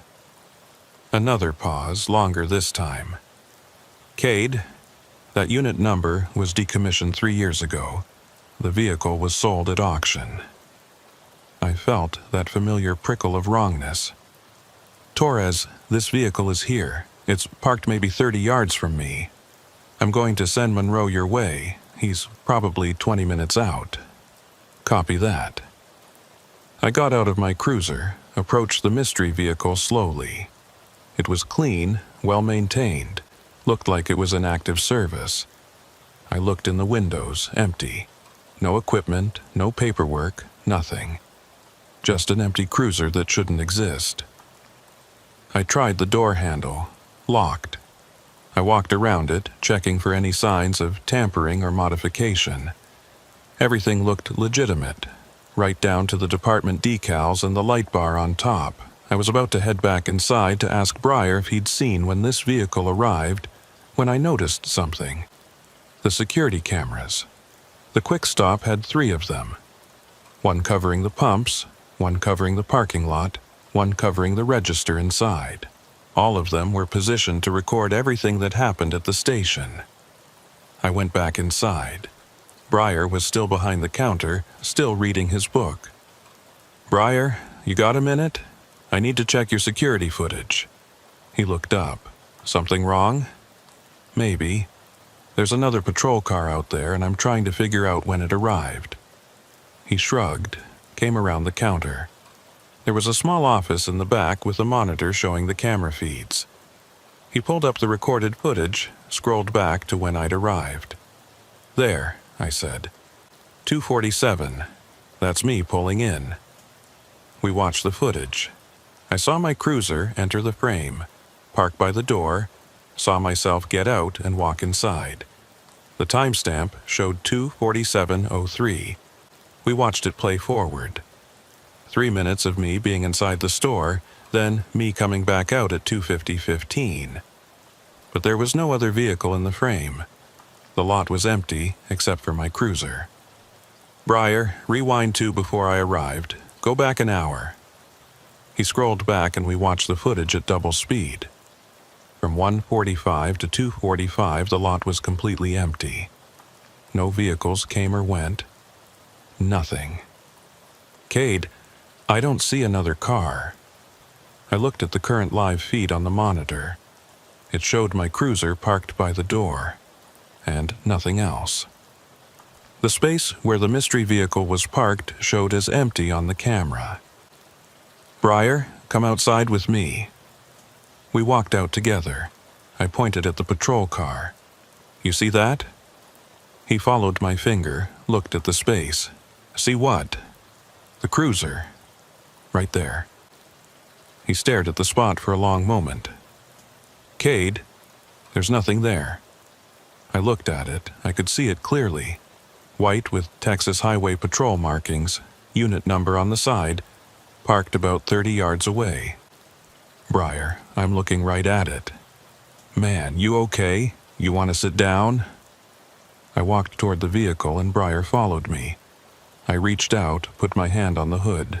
Solid, real, cold metal under my palm.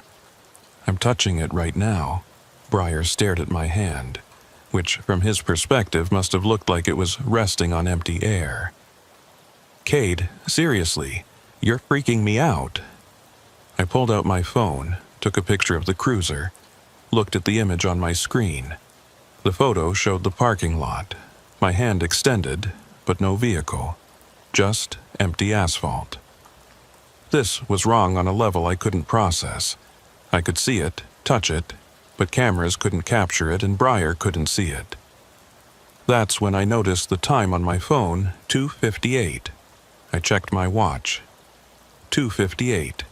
I looked at the digital clock display on the cruiser's dashboard visible through the window. 2:58. "What time is it?" I asked Breyer. He checked his phone. "Almost 3, 2:58. I went back inside the store, looked at the clock above the coffee maker, 2:58. Every clock I could see showed the same time, 2:58 a.m., and they weren't moving. The seconds weren't ticking forward. We were stuck at 2:58.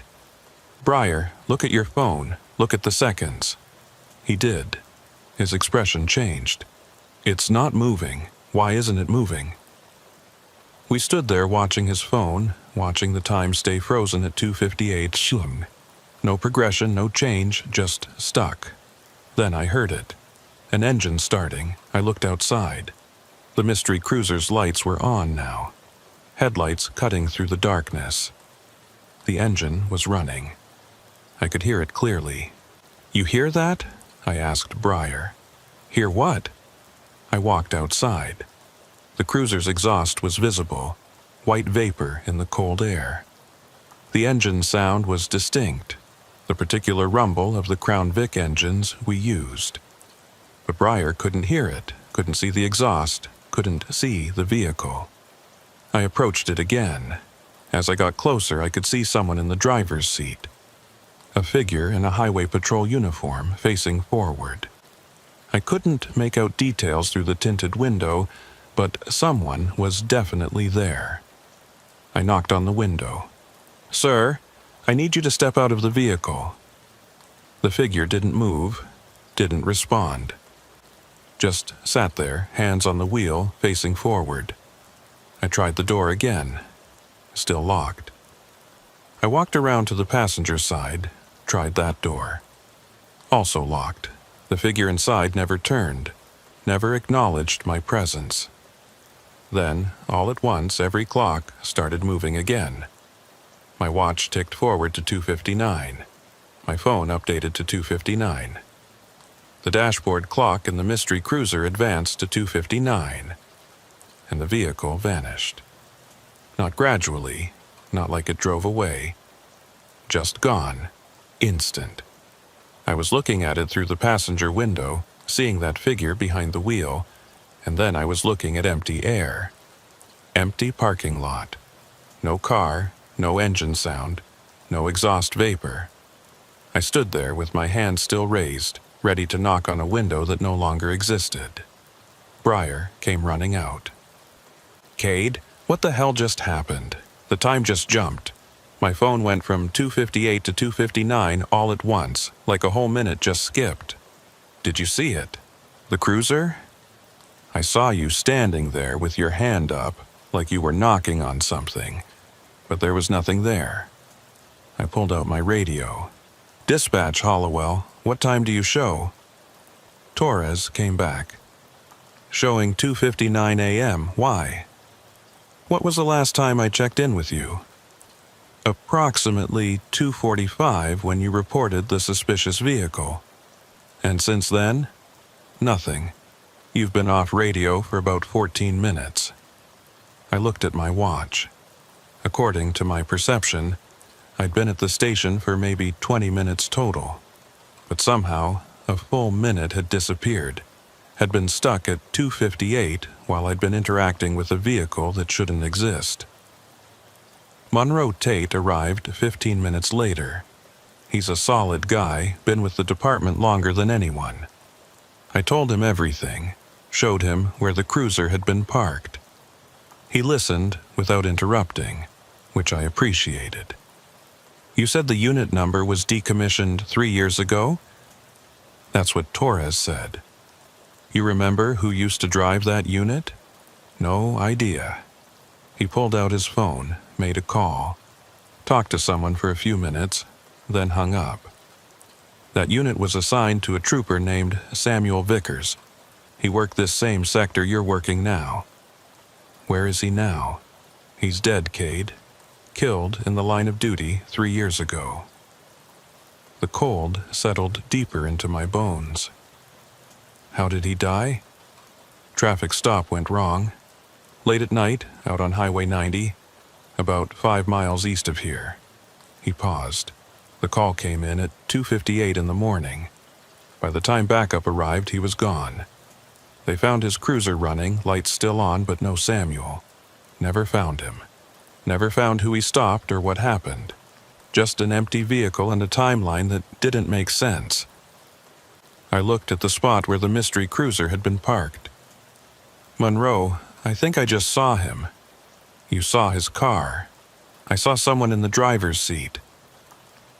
We stood there for a long moment, both of us looking at empty asphalt, both of us thinking about Samuel Vickers and whatever had happened to him on this stretch of highway.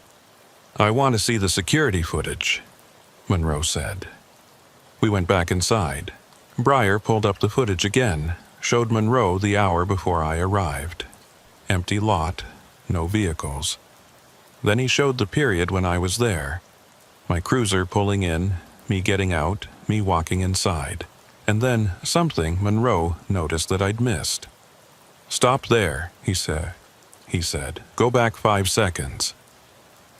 Briar rewound the footage. Monroe pointed at the timestamp. "Look." I looked. The time code at the bottom of the footage showed 2:47:45, 2:47:46, 2:47:47. And then it jumped. Skipped directly to 2:59 a quick. The entire period where I'd been interacting with the mystery cruiser, where time had been stuck at 2:58. That whole segment was missing from the recording. "It's like it was edited out," Breyer said. "Nobody edited it," Monroe said. "This is a continuous recording, see? No splice, no cut. The timestamp just jumps. Over 11 minutes just gone." We checked the other cameras. All of them showed the same thing. The time code jumped from the late 2:47s directly to 2:59, skipping everything in between. Breyer looked shaken. "So what, we just lost 11 minutes? Just gone from existence?" "Not gone," I said. "I lived through them. I experienced that time." "But the cameras didn't record them," Monroe said. "And the clocks all stopped during it." I told him about the figure in the driver's seat, about the engine running, about how the vehicle had vanished the moment time started moving again. Monroe was quiet for a long time. Then he said, "I worked with Samuel. Good guy, solid trooper. The night he disappeared, he'd radioed in that he was stopping at this station for coffee. That was his last transmission. When we found his cruiser later, it was 5 miles east. On the shoulder, engine running, lights on. But Samuel was gone, and the timestamp on his dash cam stopped at 2:58. Just like tonight." "Yeah." Monroe looked at me. "Whatever happened to him, I think it's still happening. I think he's stuck in it. Some kind of loop, maybe. Stopping at this station over and over, always at 2:58. Always disappearing before he can get wherever he was going. The three of us stood there in the quick stop at 3 a.m, trying to understand how time could stop, how a man could disappear 3 years ago and still be showing up, still be trapped in the moment of his death. "What should I do if I see it again?" I asked. Monroe thought about that. "Don't approach it, don't interact, just observe and report. Whatever's happening, it's not something we can stop or help. Samuel's gone. What you're seeing is just an echo, a moment that keeps repeating." I went back to patrol after that, but I couldn't shake the feeling that something was wrong with the quick stop, with that stretch of highway, with the way time had simply stopped and then started again. Over the next few weeks, I made it a point to stop at the quick stop every night, always around the same time. I wanted to see if it would happen again, and on the 4th night it did. I pulled in at 2:43, went inside, got coffee from Breyer, stood there talking with him about nothing important, and then I checked my watch, 2:58. I looked at Breyer. He was frozen, not like a mannequin, not artificial, just perfectly still. His hand was raised, about to take a sip from his own coffee cup, but he wasn't moving. His eyes were open but not blinking. His chest wasn't rising and falling. He was just stopped. I walked outside. The mystery cruiser was there again, parked in the same spot. Engine running, headlights on, figure in the driver's seat. This time, I didn't approach it. I stood by my own vehicle and watched. The figure behind the wheel didn't move, just sat there, hands at 10 and 2, facing forward. I waited. 1 minute, 5 minutes, 10. Time stayed frozen at 2:58. Breyer remained motionless inside the store. The only things moving in the entire world were me and whatever was in that cruiser. Then, after exactly 11 minutes, time jumped forward to 2:59. Breyer resumed moving mid-sip. The cruiser vanished, and everything went back to normal. I went back inside. "Breyer, did you notice anything just then?" He looked confused. "Notice what? Did time feel weird, like it skipped or stopped?" He thought about it. "No, why? What time do you think it is right now?" He checked his phone. 2:59, same as it was a second ago when I looked. "When did you last check?" "Just before you came back in, about 10 seconds ago." From his perspective, no time had passed. but I'd stood outside for 11 minutes, watching time stay frozen, watching Samuel Vickers' ghost sit in a vehicle that shouldn't exist. It's been 6 months since that first night. The phenomenon happens regularly now, always at the same time, always with the same pattern. Time stops at 2:58. The cruiser appears. For 11 minutes, I'm the only person in the world experiencing time. Then everything jumps forward to 2:59. The cruiser vanishes, and nobody but me remembers it happened. I've tried different things. I've tried opening the cruiser's door during those 11 minutes, still locked. I've tried taking photos, they all show empty parking lot. I've tried talking to the figure inside, no response. I've tried being somewhere else at 2:58, doesn't matter. I still experience the frozen time, still lose those 11 minutes, even though nothing unusual seems to happen when I'm not at the quick stop. The only constant is that somewhere at 2:58 a.m. every night, Samuel Vickers is still making that stop, still pulling into the quick stop, still sitting in his cruiser, waiting for time to move forward so he can continue his patrol. But time never moves for him. He's stuck there, trapped in that minute, living it over and over while the rest of the world moves on without him. I don't tell people about it anymore. Don't file reports. Don't try to explain. Because how do you explain that you're experiencing time that nobody else experiences? How do you prove that for 11 minutes every night you're the only person in the world who's still moving? I just keep making my stops, keep getting my coffee, keep watching the parking lot. And every night at 2:58 I see him, Samuel Vickers, sitting in a cruiser that was sold 3 years ago, waiting for a shift to end that will never end. And someday, maybe tomorrow, maybe a year from now, I'm afraid I'll stop at that station and time will freeze at 2:58, and when it moves forward, I won't move with it. I'll be the one behind the wheel, the one sitting there with hands at 10 and 2, facing forward, trapped in a moment that keeps repeating while the world goes on without me. That's what happened to Samuel. He stopped at the wrong time, in the wrong way, and got stuck. And every night at 2:58, time remembers what happened to him and tries to happen again. I still stop at the quick stop.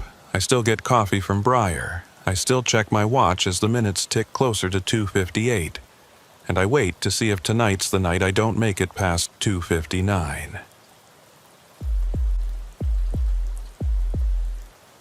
The fog comes off Lake Amistad at night and settles on Highway 277 like it's looking for a place to stay.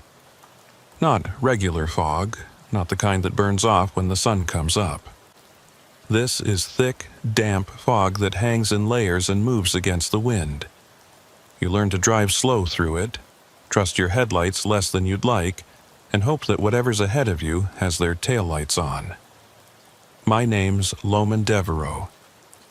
I've been with the Texas Highway Patrol for 14 years, the last 6 of them training new officers in this sector. My current partner is Shay Larimore, fresh out of the academy, eager and nervous in equal measure. Tonight was supposed to be a routine patrol, showing her the routes, the procedures, the reality of what this job looks like when it's 3 in the morning and you're on a highway that nobody needs to be on. It was mid-November, temperature in the low 50s, humidity making everything feel colder than it was. The fog had rolled in around midnight and showed no signs of clearing. We'd been driving for about 2 hours, hadn't seen more than a handful of vehicles when Shay pointed ahead. There's someone up there, driving really slow. I saw the taillights through the fog, red and hazy but definitely there. The vehicle was moving maybe 30 miles an hour in a 55 zone. I checked my speedometer, confirmed we were closing on them. Probably just being careful in the fog, I said. But we'll check it out.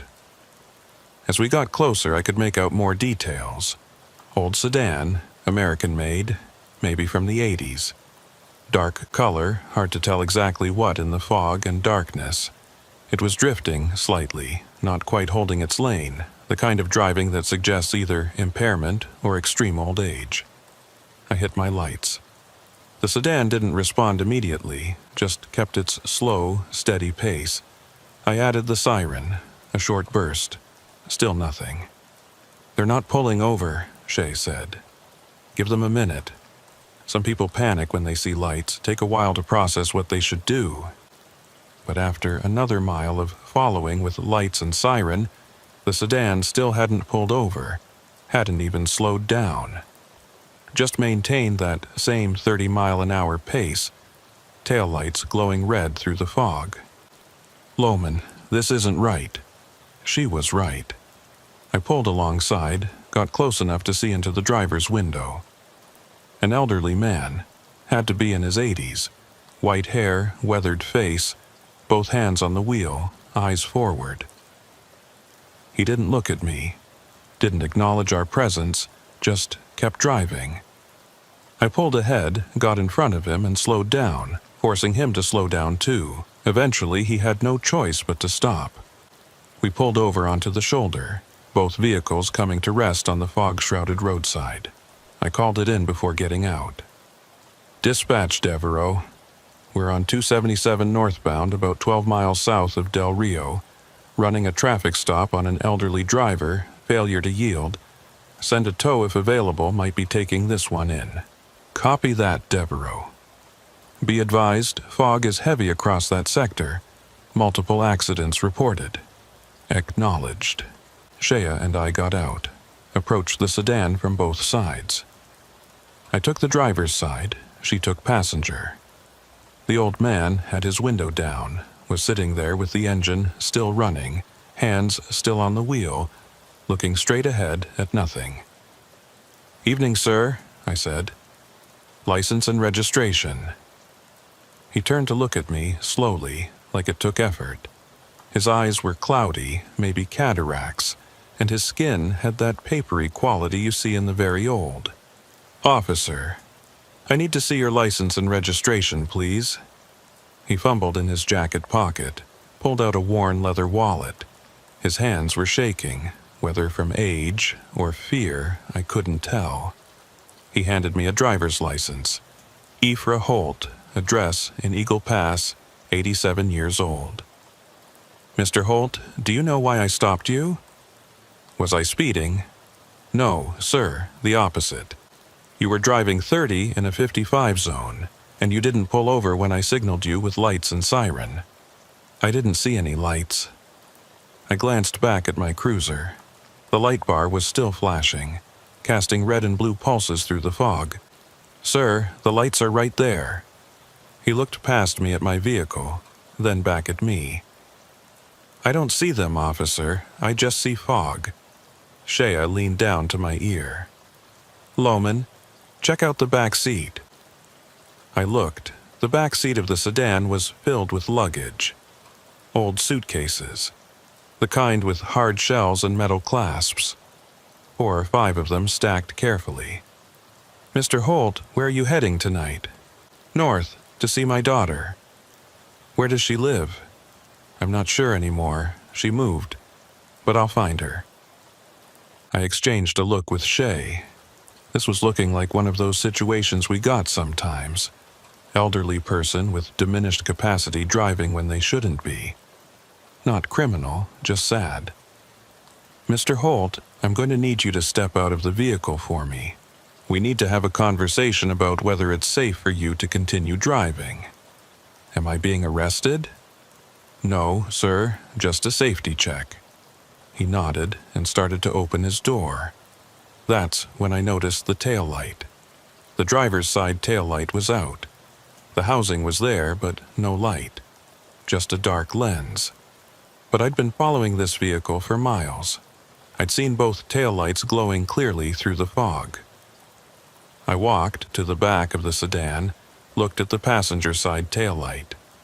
It was on, glowing red. Looked at the driver's side, dark, no bulb. "Shay, come here." She came around. "What?" "Look at this taillight. Is it on or off?" She looked. "Off?" The bulb's out. But we followed him for 3 miles. You saw both taillights, right? Yeah, definitely. 2 red lights the whole way. We stood there looking at a taillight that was clearly off now, but had definitely been on minutes ago. I reached out, touched the lens. Cold. No heat from a bulb that had recently been on. "Mr. Holt," I called out. "When did your taillight burn out?" He'd gotten out of the car, was standing by the driver's door, looking confused. "Tail-a-light? Your driver's side tail light, it's not working." "Oh, that's been out for a while." "How long is a while?" "Few weeks, maybe. I keep forgetting to get it fixed." I looked at Shay. "But we saw it." "I know we did." I walked back to Mr. Holt. "Sir, I need you to be straight with me. Has anyone else been in this car with you tonight?" "No, officer, just me." "And you've been driving straight from Eagle Pass to Del Rio?" "I suppose so, yes." "You suppose so?" He looked confused, like he was trying to remember. "I left home. I've been driving, that's all I know."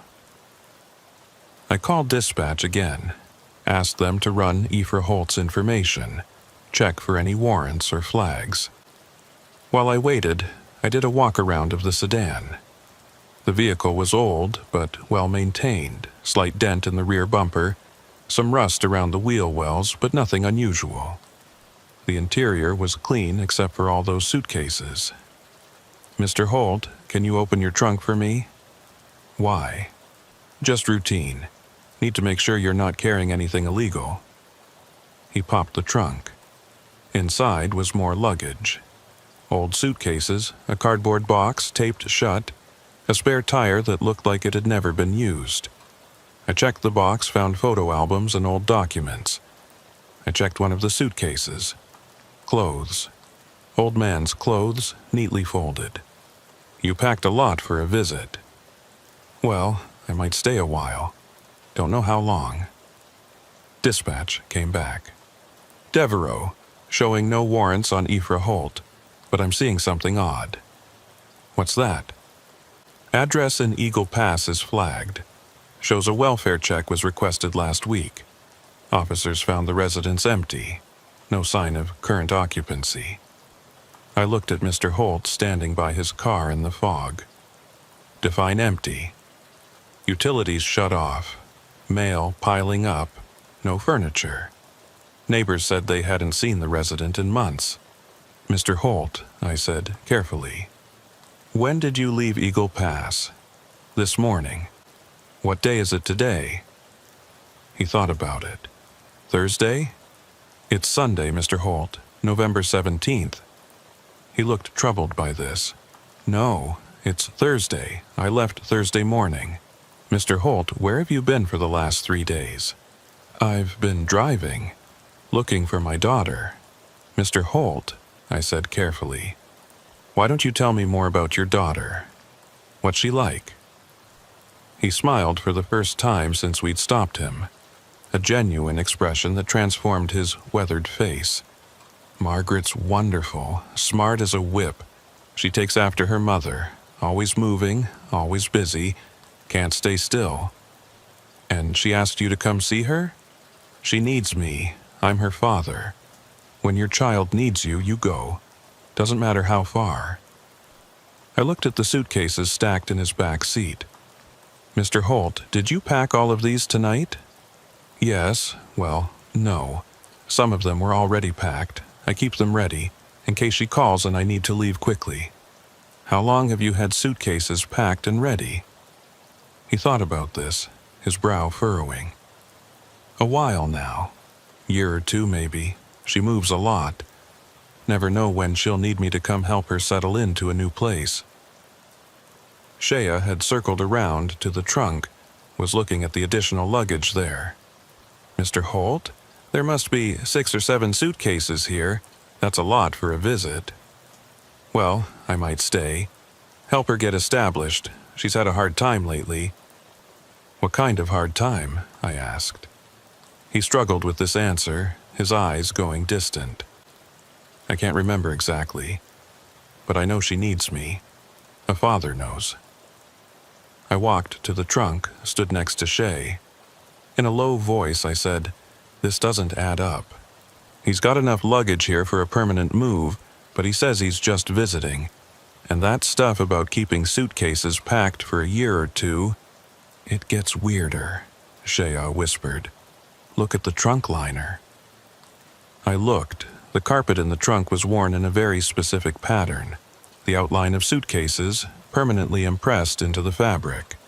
Not from one trip, but from years of the same suitcases sitting in the same positions. The wear marks matched the current luggage perfectly, like they'd been living in this trunk for decades. "Mr. Holt," I called out, "how often do you make trips like this? Driving to see Margaret?" "Oh, every few weeks usually. Sometimes more often if she needs me." Every few weeks. I walked back to where he stood leaning against his car. "And how long have you been doing this?" "Since she moved away from home. Had to, you know. Young people need their independence. But I like to check on her, make sure she's doing all right." "When did she move away?" Another struggle, another distant look. "Long time ago. Feels like yesterday, but it's been a while." I pulled out my notepad. "Mr. Holt, I need you to give me Margaret's current address, the place you're trying to reach tonight." He opened his mouth to answer, then closed it. Opened it again. She's in Del Rio, I think. Or maybe it was Uvalde. She might have said Uvalde." "Which one, sir?" I'm not sure. But I'll know it when I get there. I always find her." "Always? You've made this trip before?" "Many times." "And you always find her?" His expression changed, became uncertain. "Well, no. Sometimes she's already moved by the time I arrive. But that's all right. I just keep driving. She'll call and tell me where she's gone." I felt a chill that had nothing to do with the temperature. "Mr. Holt, when was the last time you actually saw Margaret? Face to face?" He thought hard about this, really struggled with it. His hands were shaking more now, and I couldn't tell if it was age or emotion or fear. There was Christmas. We had Christmas together. This past Christmas? No, before that, the one before. 2 years ago? Maybe. Or 3. Time moves strange when you're old. But we had Christmas together, I remember that. She made ham, her mother's recipe. What about since then? Have you seen her since that Christmas? I must have. I drive to see her all the time. But do you remember actually seeing her? Talking to her in person? His face went through a series of expressions. Confusion, concentration, fear, and finally something like despair. I remember driving. I remember packing these suitcases and getting in the car and driving. I remember her addresses. She's lived in so many places. Del Rio, Uvalde, Bracketville, Eagle Pass, back to Del Rio. I go to the addresses she gives me, but what, Mr. Holt? She's never there. He said it quietly, like he was admitting something shameful. I get to the address and knock on the door, and strangers answer. They say they don't know any Margaret. They say I have the wrong house, so I drive to the next address. And the next, and she's never there.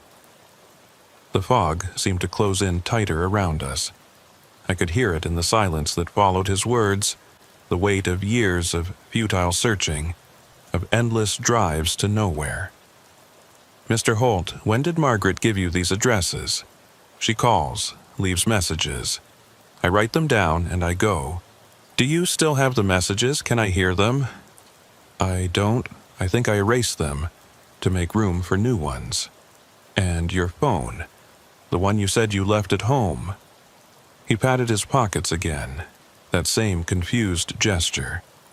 I must have forgotten it. I forget things lately, more and more. Shaya had been watching this whole exchange with growing concern.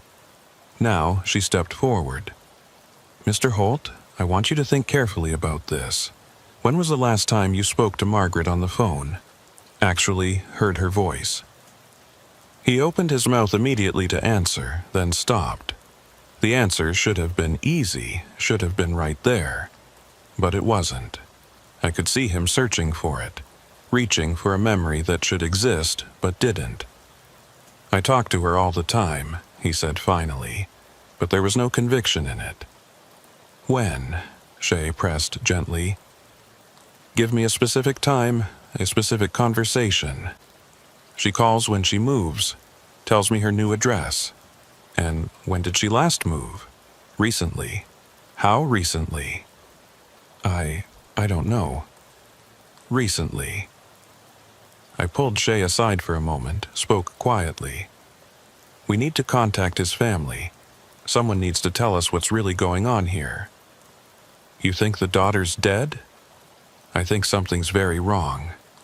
A man doesn't drive around for years looking for someone unless he can't accept that they're gone. So, what do?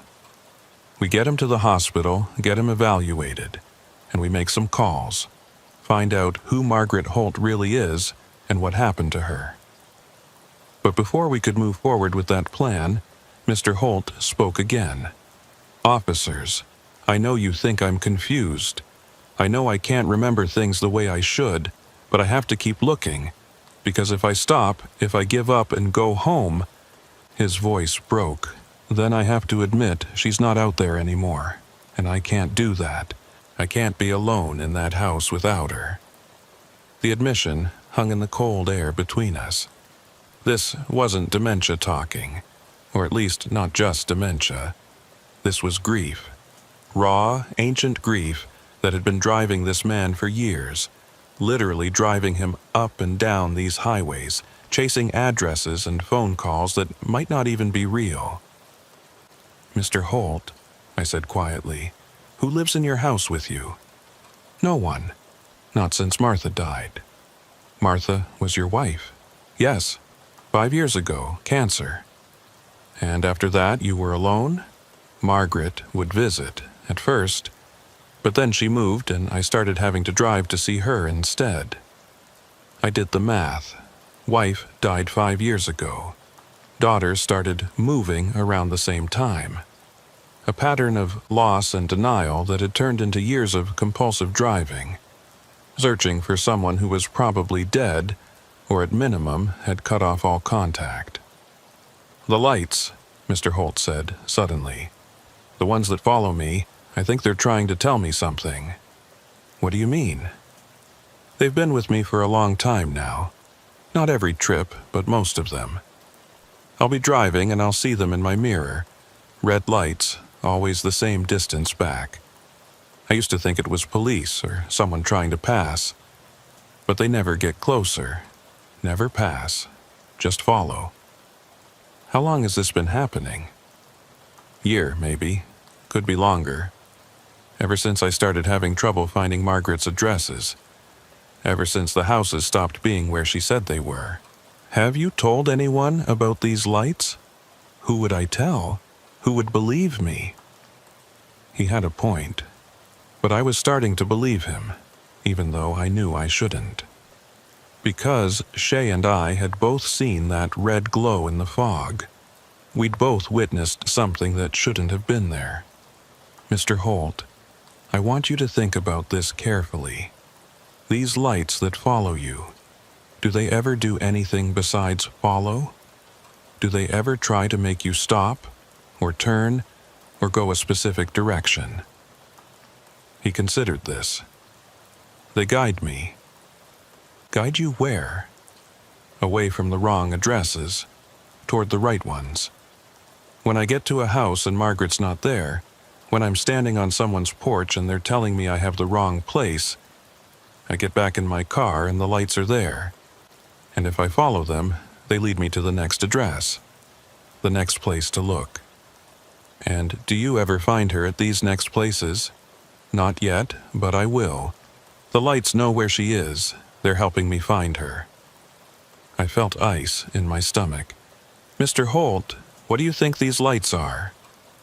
He looked at me with those cloudy eyes, and for just a moment, I saw perfect clarity there. Perfect, terrible understanding.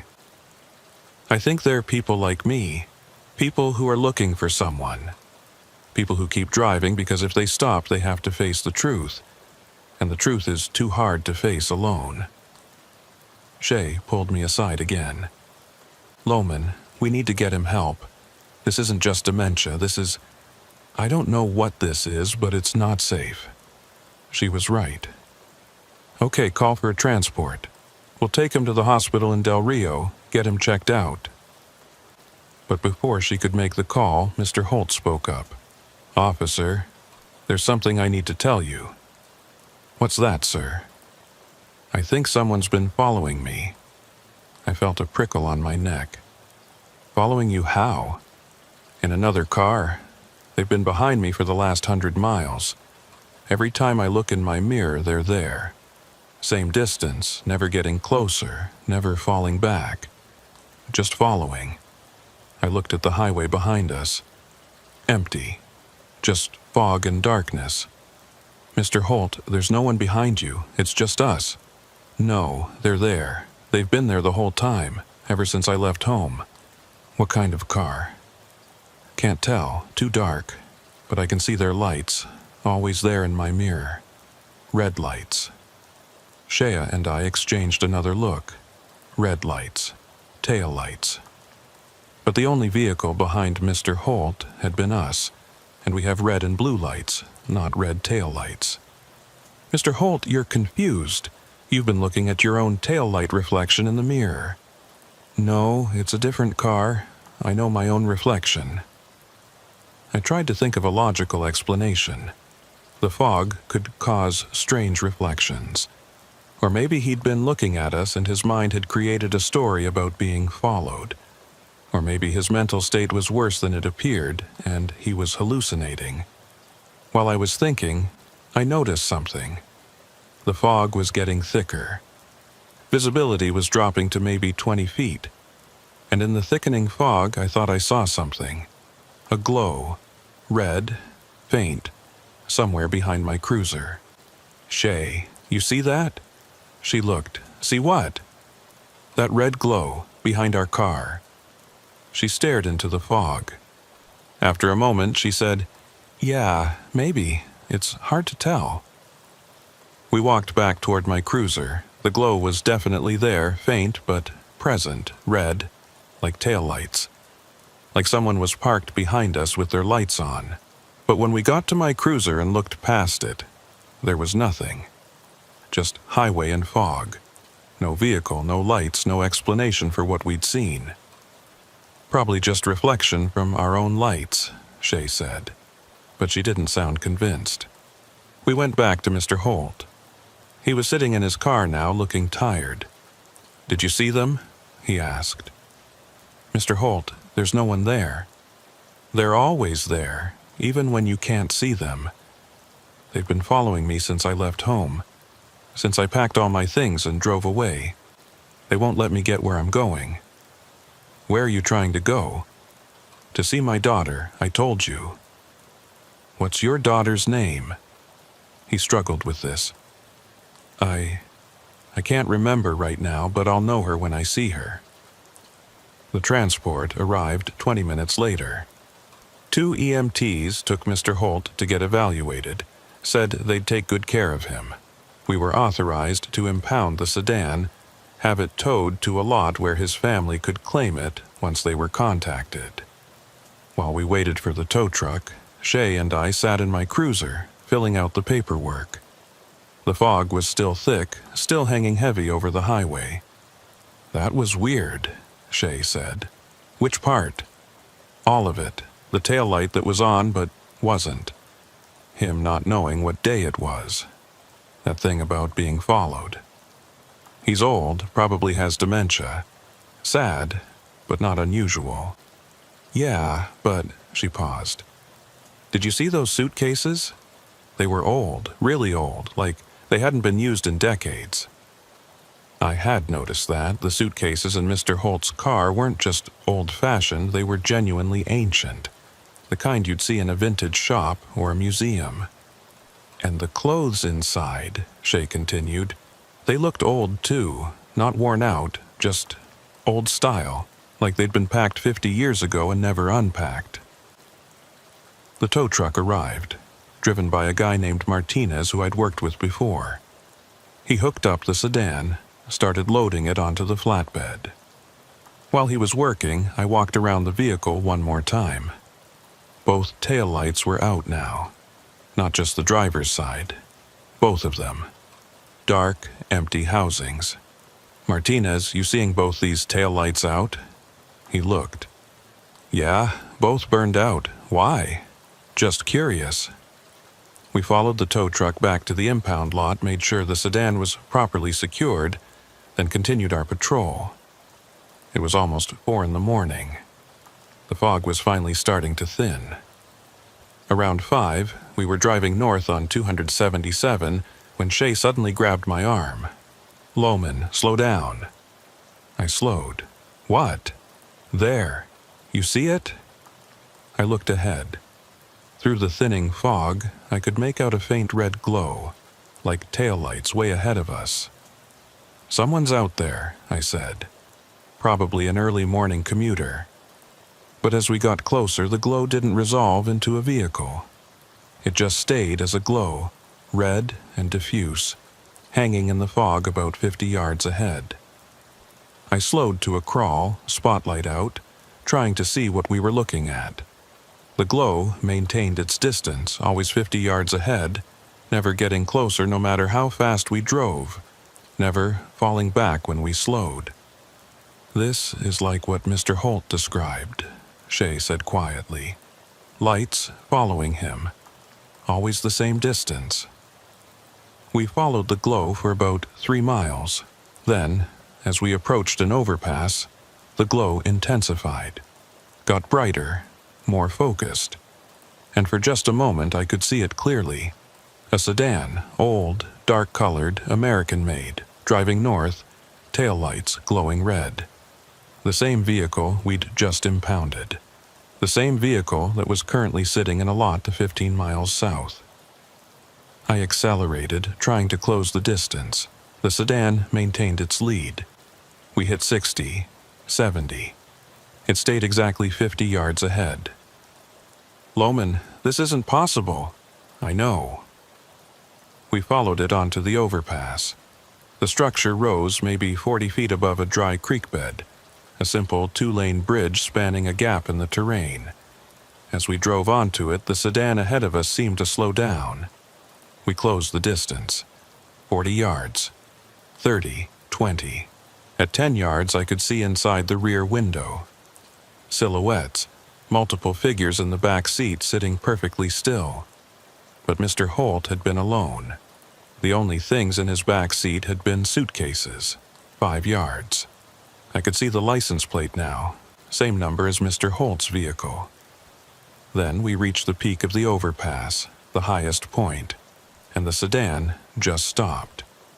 Didn't brake, didn't slow gradually, just stopped instantly like it had hit an invisible wall. I slammed on my brakes. We stopped, maybe 3 feet behind it. The sedan's taillights were glowing bright red. But not just the taillights.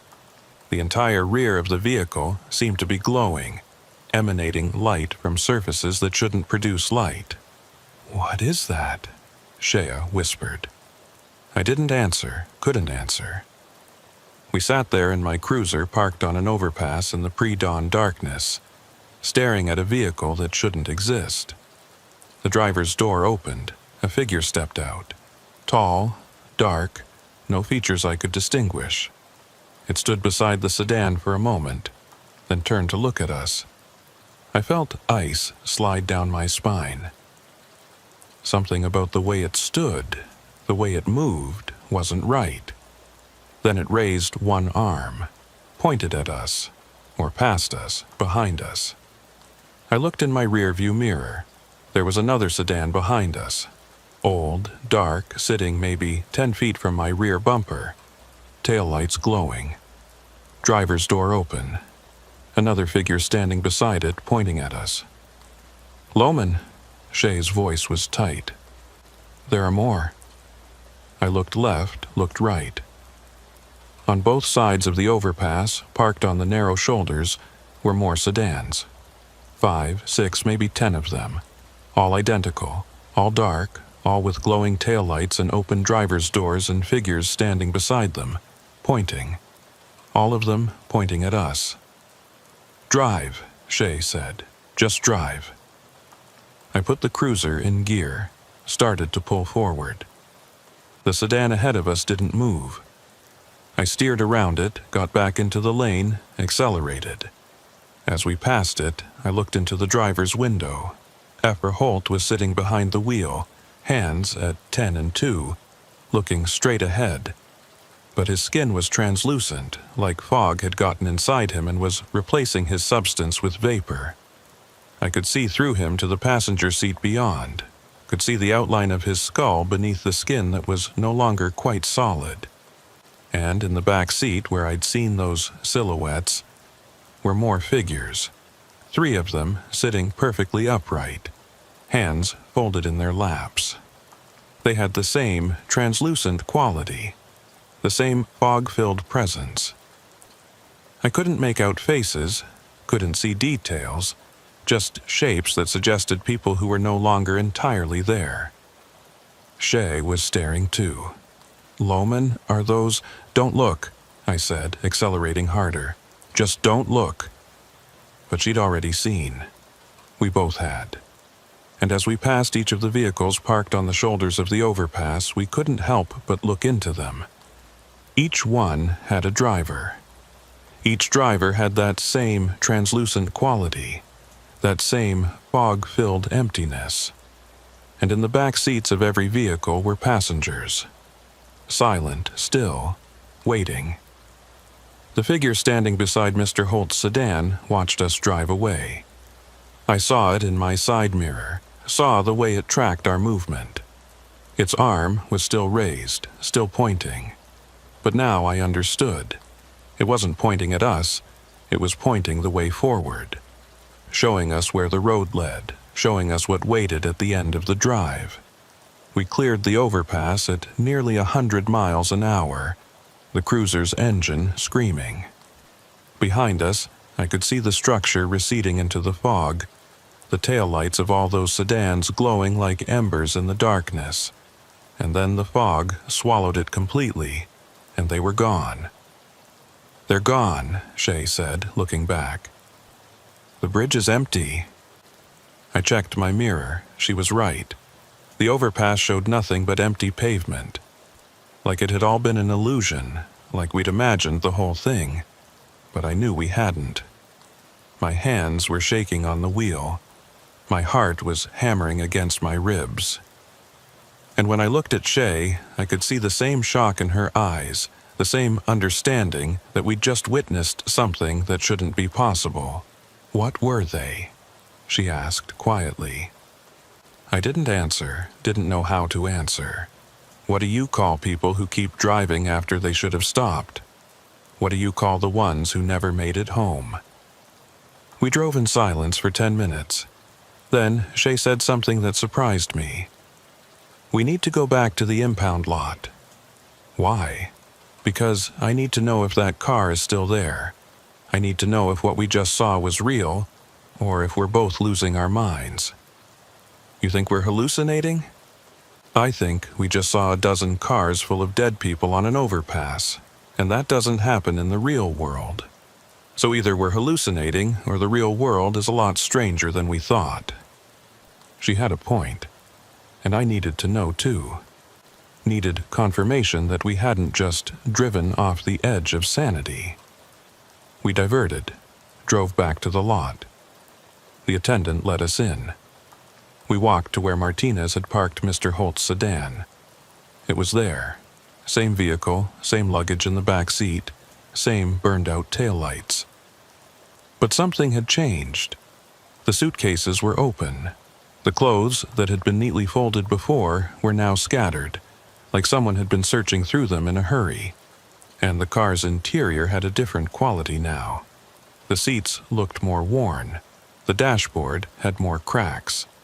The entire vehicle seemed to have aged and had to have aged years in the hours since it had been impounded. "Did anyone else come look at this?" I asked the attendant. He shook his head. "Been quiet all night. Just me here, and I've been in the office doing paperwork. Nobody's touched it." But someone had, or something had. The evidence was right there in front of us. Shay walked around the car slowly, examining it from every angle.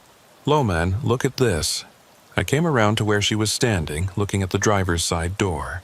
There was a handprint on it, large, too large to be human, pressed into the dust that coated the door panel. The fingers were elongated, the palm too wide. It looked like someone had reached out to open the door, but their hand wasn't quite the right shape. "That wasn't there before," I said. "I know." We stood there staring at the handprint, at the impossibility of it. And then Shay noticed something else. The odometer. I looked through the window at the dashboard. The odometer still showed 487,392 miles, but as I watched, the numbers clicked over.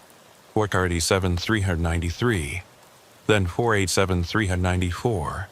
The miles were accumulating while the car sat motionless in an impound lot with the engine off. "It's still driving," Shay whispered. "Somewhere, somehow, it's still driving." I opened the door. It wasn't locked anymore, and looked at the instrument panel more closely. The gas gauge showed empty. The engine temperature was cold. There was no logical reason for the odometer to be changing. But it was. Every few seconds, another mile would add itself to the total. On the driver's seat was the photograph I'd found before. Young Margaret, 1962. But when I picked it up, I noticed something I'd missed earlier. There was writing on the back. More than just the name and date. Faded ink, barely legible, but I could make it out in the overhead light. "Dad, I'm sorry I can't stay. I'm sorry you won't understand. But I'll be waiting for you when it's time. Love, always M." The words hit me like a punch to the gut. This wasn't a message from a daughter to her father about moving to a new town. This was a goodbye. A final goodbye from someone who knew she was leaving and wasn't coming back. "Shay, look at this." She read the message, her expression darkening. "When did she write this?"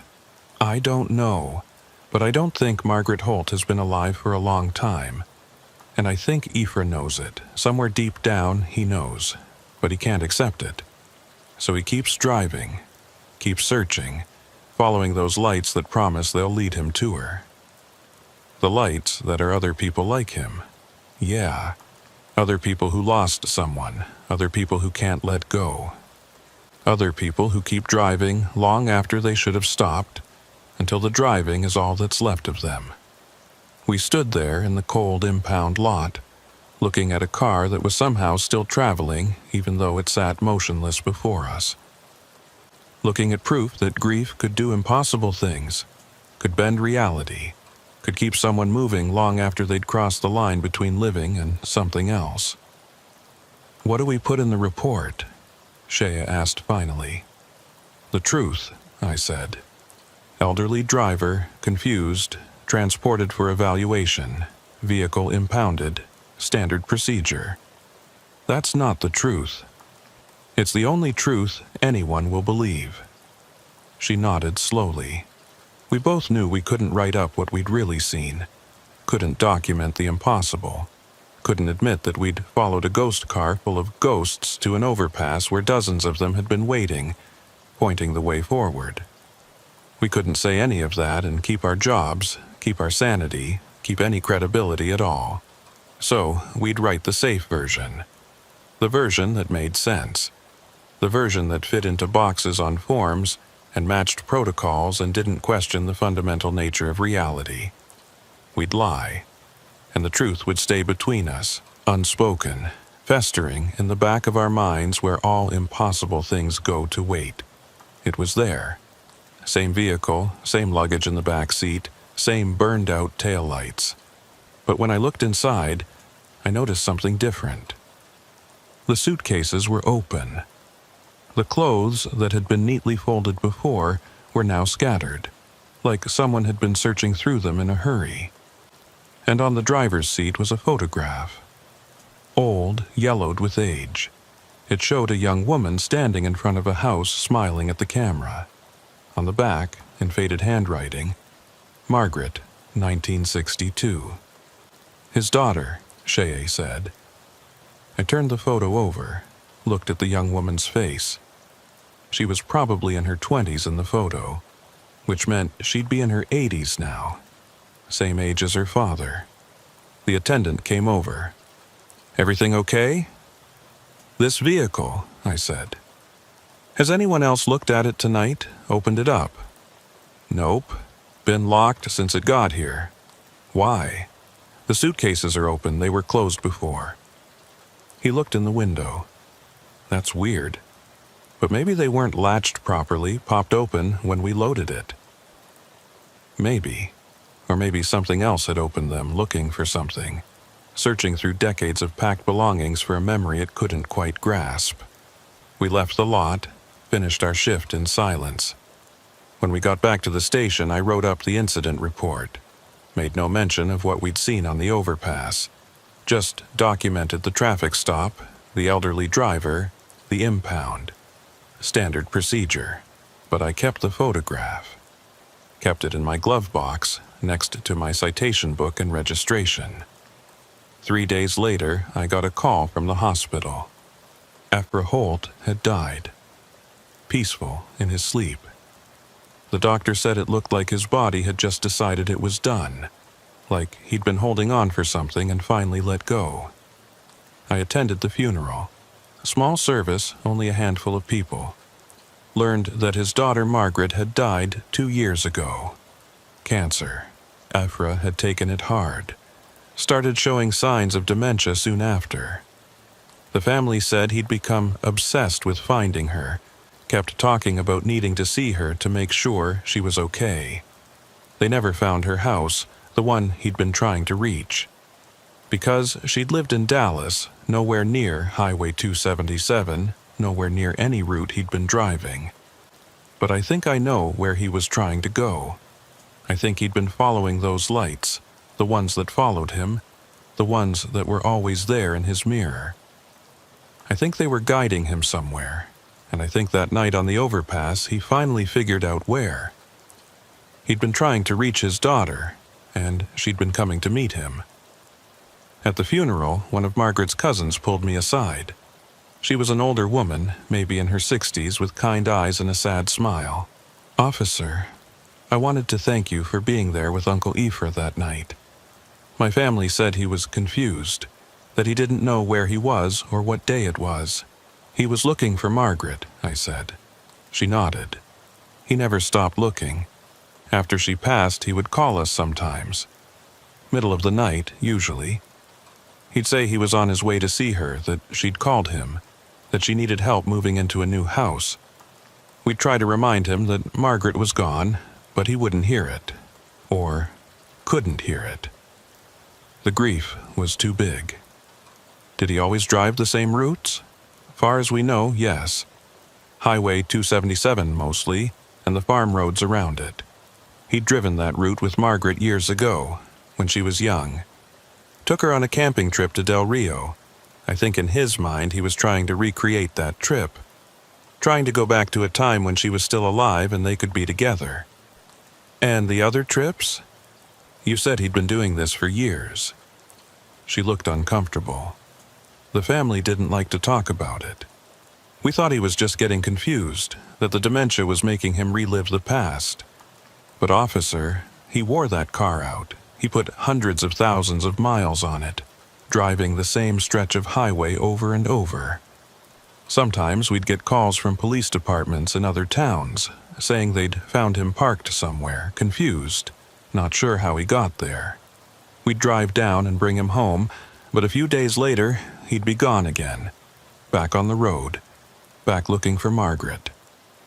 Did he ever mention the lights, the ones that followed him? Her expression changed, became guarded. He mentioned them toward the end. The last few times we brought him home, he said there were others like him on the road, others who were looking for people. He said they understood each other, that they helped each other keep going. Did you believe him? She was quiet for a long moment. Then she said, "My husband died 6 years ago, heart attack. For months after, I would get in the car and just drive. Didn't matter where, I just needed to be moving. Needed to feel like I was going somewhere, even if I wasn't. And sometimes, late at night, I'd see them. Cars on empty roads, driving the same direction as me, keeping pace but never getting closer. And I'd feel less alone, like there were others out there who understood what it meant to keep moving, because stopping meant accepting something you weren't ready to accept." She looked at me with eyes that had seen the same thing I'd seen. "So, yes, officer, I believed him. I believe there are lights out there for people like us, for people like Uncle Ephra, and maybe that's not such a bad thing. Maybe that's mercy, in a way. A path forward when you can't find one yourself." I didn't know what to say to that. Didn't know how to tell her that I'd seen those lights too, that they were real, that they were more than just a psychological manifestation of grief. The service ended. People filed past the casket, paying their respects to a man who'd spent his final years chasing something he'd never catch. Or maybe he had caught it. Maybe that night on the overpass, when he'd sat in his translucent form behind the wheel of a car that existed in multiple places at once, maybe he'd finally found what he was looking for. Maybe he'd found Margaret. After the funeral, I went back to work, resumed my patrols, trained Shay on the protocols and procedures. We didn't talk about what we'd seen that night. There was an unspoken agreement between us that some things were better left unexamined. Some experiences were better filed away in the back of your mind, where they couldn't interfere with the day-to-day business of living. But I couldn't stop thinking about it. Couldn't stop wondering about those other drivers, the ones with translucent skin and fog-filled interiors. Who were they? How long had they been driving? And were they aware of what they'd become? Or were they still trapped in that moment of searching, forever convinced that the next address would be the right one? 2 weeks after Ephra's funeral, I was on patrol again. Same route, same shift. It was another foggy night, temperature in the low 50s, visibility poor. Around 3 in the morning, I saw them. Taillights. Red and distant, maybe a quarter mile ahead. Moving at exactly the same speed I was maintaining. 55 miles an hour on Highway 277, heading north. I accelerated. The lights maintained their distance. I slowed down. The lights slowed with me. Always the same 50 yards ahead. Always just out of clear sight in the fog. I called it in, reported a vehicle of interest. Dispatch asked if I needed backup. I told them no, I don't know why. Maybe because I knew backup wouldn't see what I was seeing. Maybe because this was something I needed to face alone. I followed the lights for 30 miles. They led me through the darkness, through the fog, along routes I knew by heart. And then they led me to the overpass. I slowed as I approached the structure. The lights ahead of me had stopped on the bridge, sitting at the exact center, right where we'd encountered all those sedans 2 weeks ago. I should have turned around, should have called for backup, should have treated this like any other suspicious vehicle situation. But I didn't. I drove onto the overpass, pulled up behind the waiting vehicle, and put my cruiser in park. The car ahead of me was old, dark, exactly like Ephra Holt's sedan. But the license plate was different. This wasn't his vehicle. It was someone else's. The driver's door opened. A figure stepped out. In the ambient light from my headlights, I could see it clearly. An elderly woman, thin, stooped with age, wearing a coat that looked like it was from the 1970s. She turned to look at me, and even from a distance I could see that translucent quality. that fog-filled emptiness where a solid person should be. She walked toward my cruiser, slowly, carefully, like she was afraid of falling. I should have felt fear. Should have put the car in reverse and gotten away from whatever this was. But I didn't. I rolled down my window and waited. She came to my door, leaned down to look at me. Her eyes were cloudy, just like Ephra's had been, but there was awareness there, understanding. "You saw him," she said. Her voice was thin, distant, like it was coming from very far away. "Who?" "Ephra. You were there when he crossed over. You helped him understand." "I don't think I helped him with anything." She smiled. It was a sad smile, but genuine. "You stopped him. You talked to him. You listened to his story. That's more than most people do. Most people just pass by, don't even see us anymore. But you saw, you understood. What are you? Lost. Like Ephra was lost? Like all of us are lost? We're the ones who couldn't let go, the ones who kept driving when we should have stopped. And now we can't stop. We just keep going, following the road, waiting for someone to tell us it's okay to finally rest. Why are you here, on this bridge? We gather here sometimes, those of us who drive this route. It's a place between places, a spot where the road goes up and doesn't quite come back down, where you can see a little farther than you should be able to. We come here to remember, to share our stories, to remind each other why we're still driving. And why are you still driving? She looked past me, at the empty highway stretching behind my cruiser. I'm looking for my son. He went to war and never came home. They said he was missing in action, but I know he's out there somewhere. I know if I just keep looking, keep driving, I'll find him. What war? Vietnam. 50 years.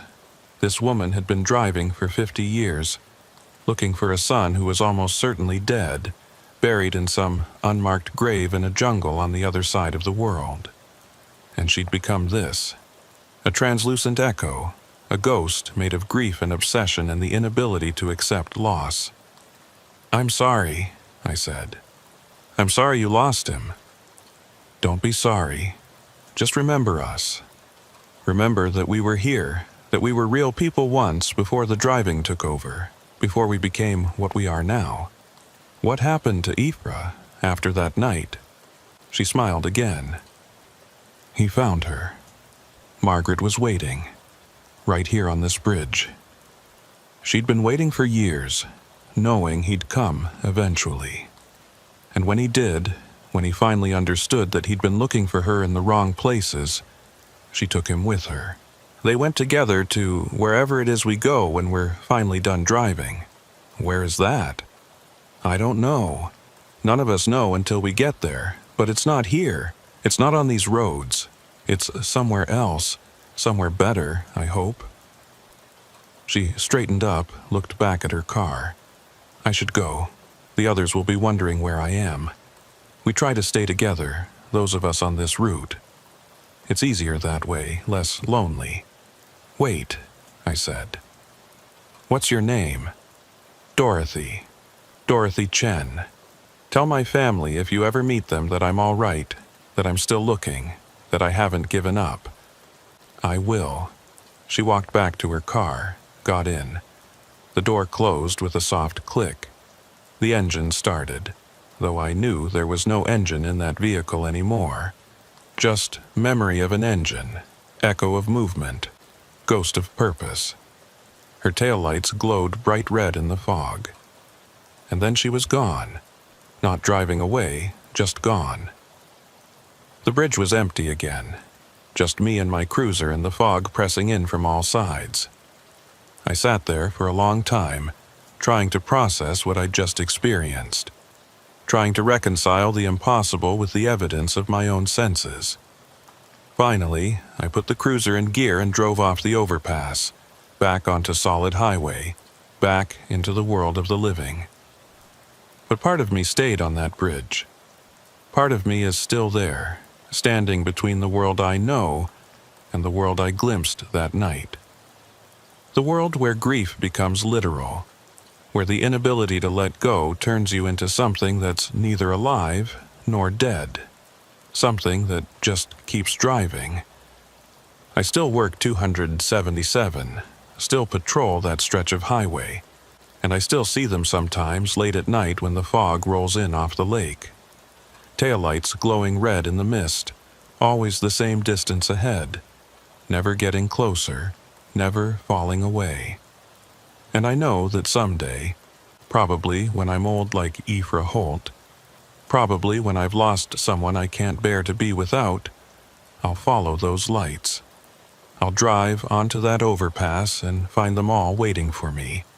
The ones who got lost, the ones who couldn't find their way home, the ones who keep driving, keep following the lights, keep hoping that around the next turn, past the next bridge, they'll finally reach whoever they've been looking for. And maybe they do. Maybe that's what the lights are for. Not to lead you astray, but to lead you somewhere else. Somewhere beyond the fog and the highway and the empty miles. Somewhere you can finally stop driving and rest. I keep Ephra's photograph in my glove box. Look at Margaret's young face sometimes. Think about her father spending his last days driving in circles, trying to find her. Not knowing she'd been dead for 2 years. Not understanding that she was waiting for him in a place no map could show. And I wonder if when I'm old and tired and ready to stop, if those red lights will come for me too.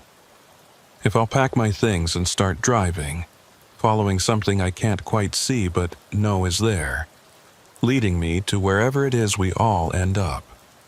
Following the light that never goes out, the one that's always there, always waiting, always 50 yards ahead in the fog, leading us home.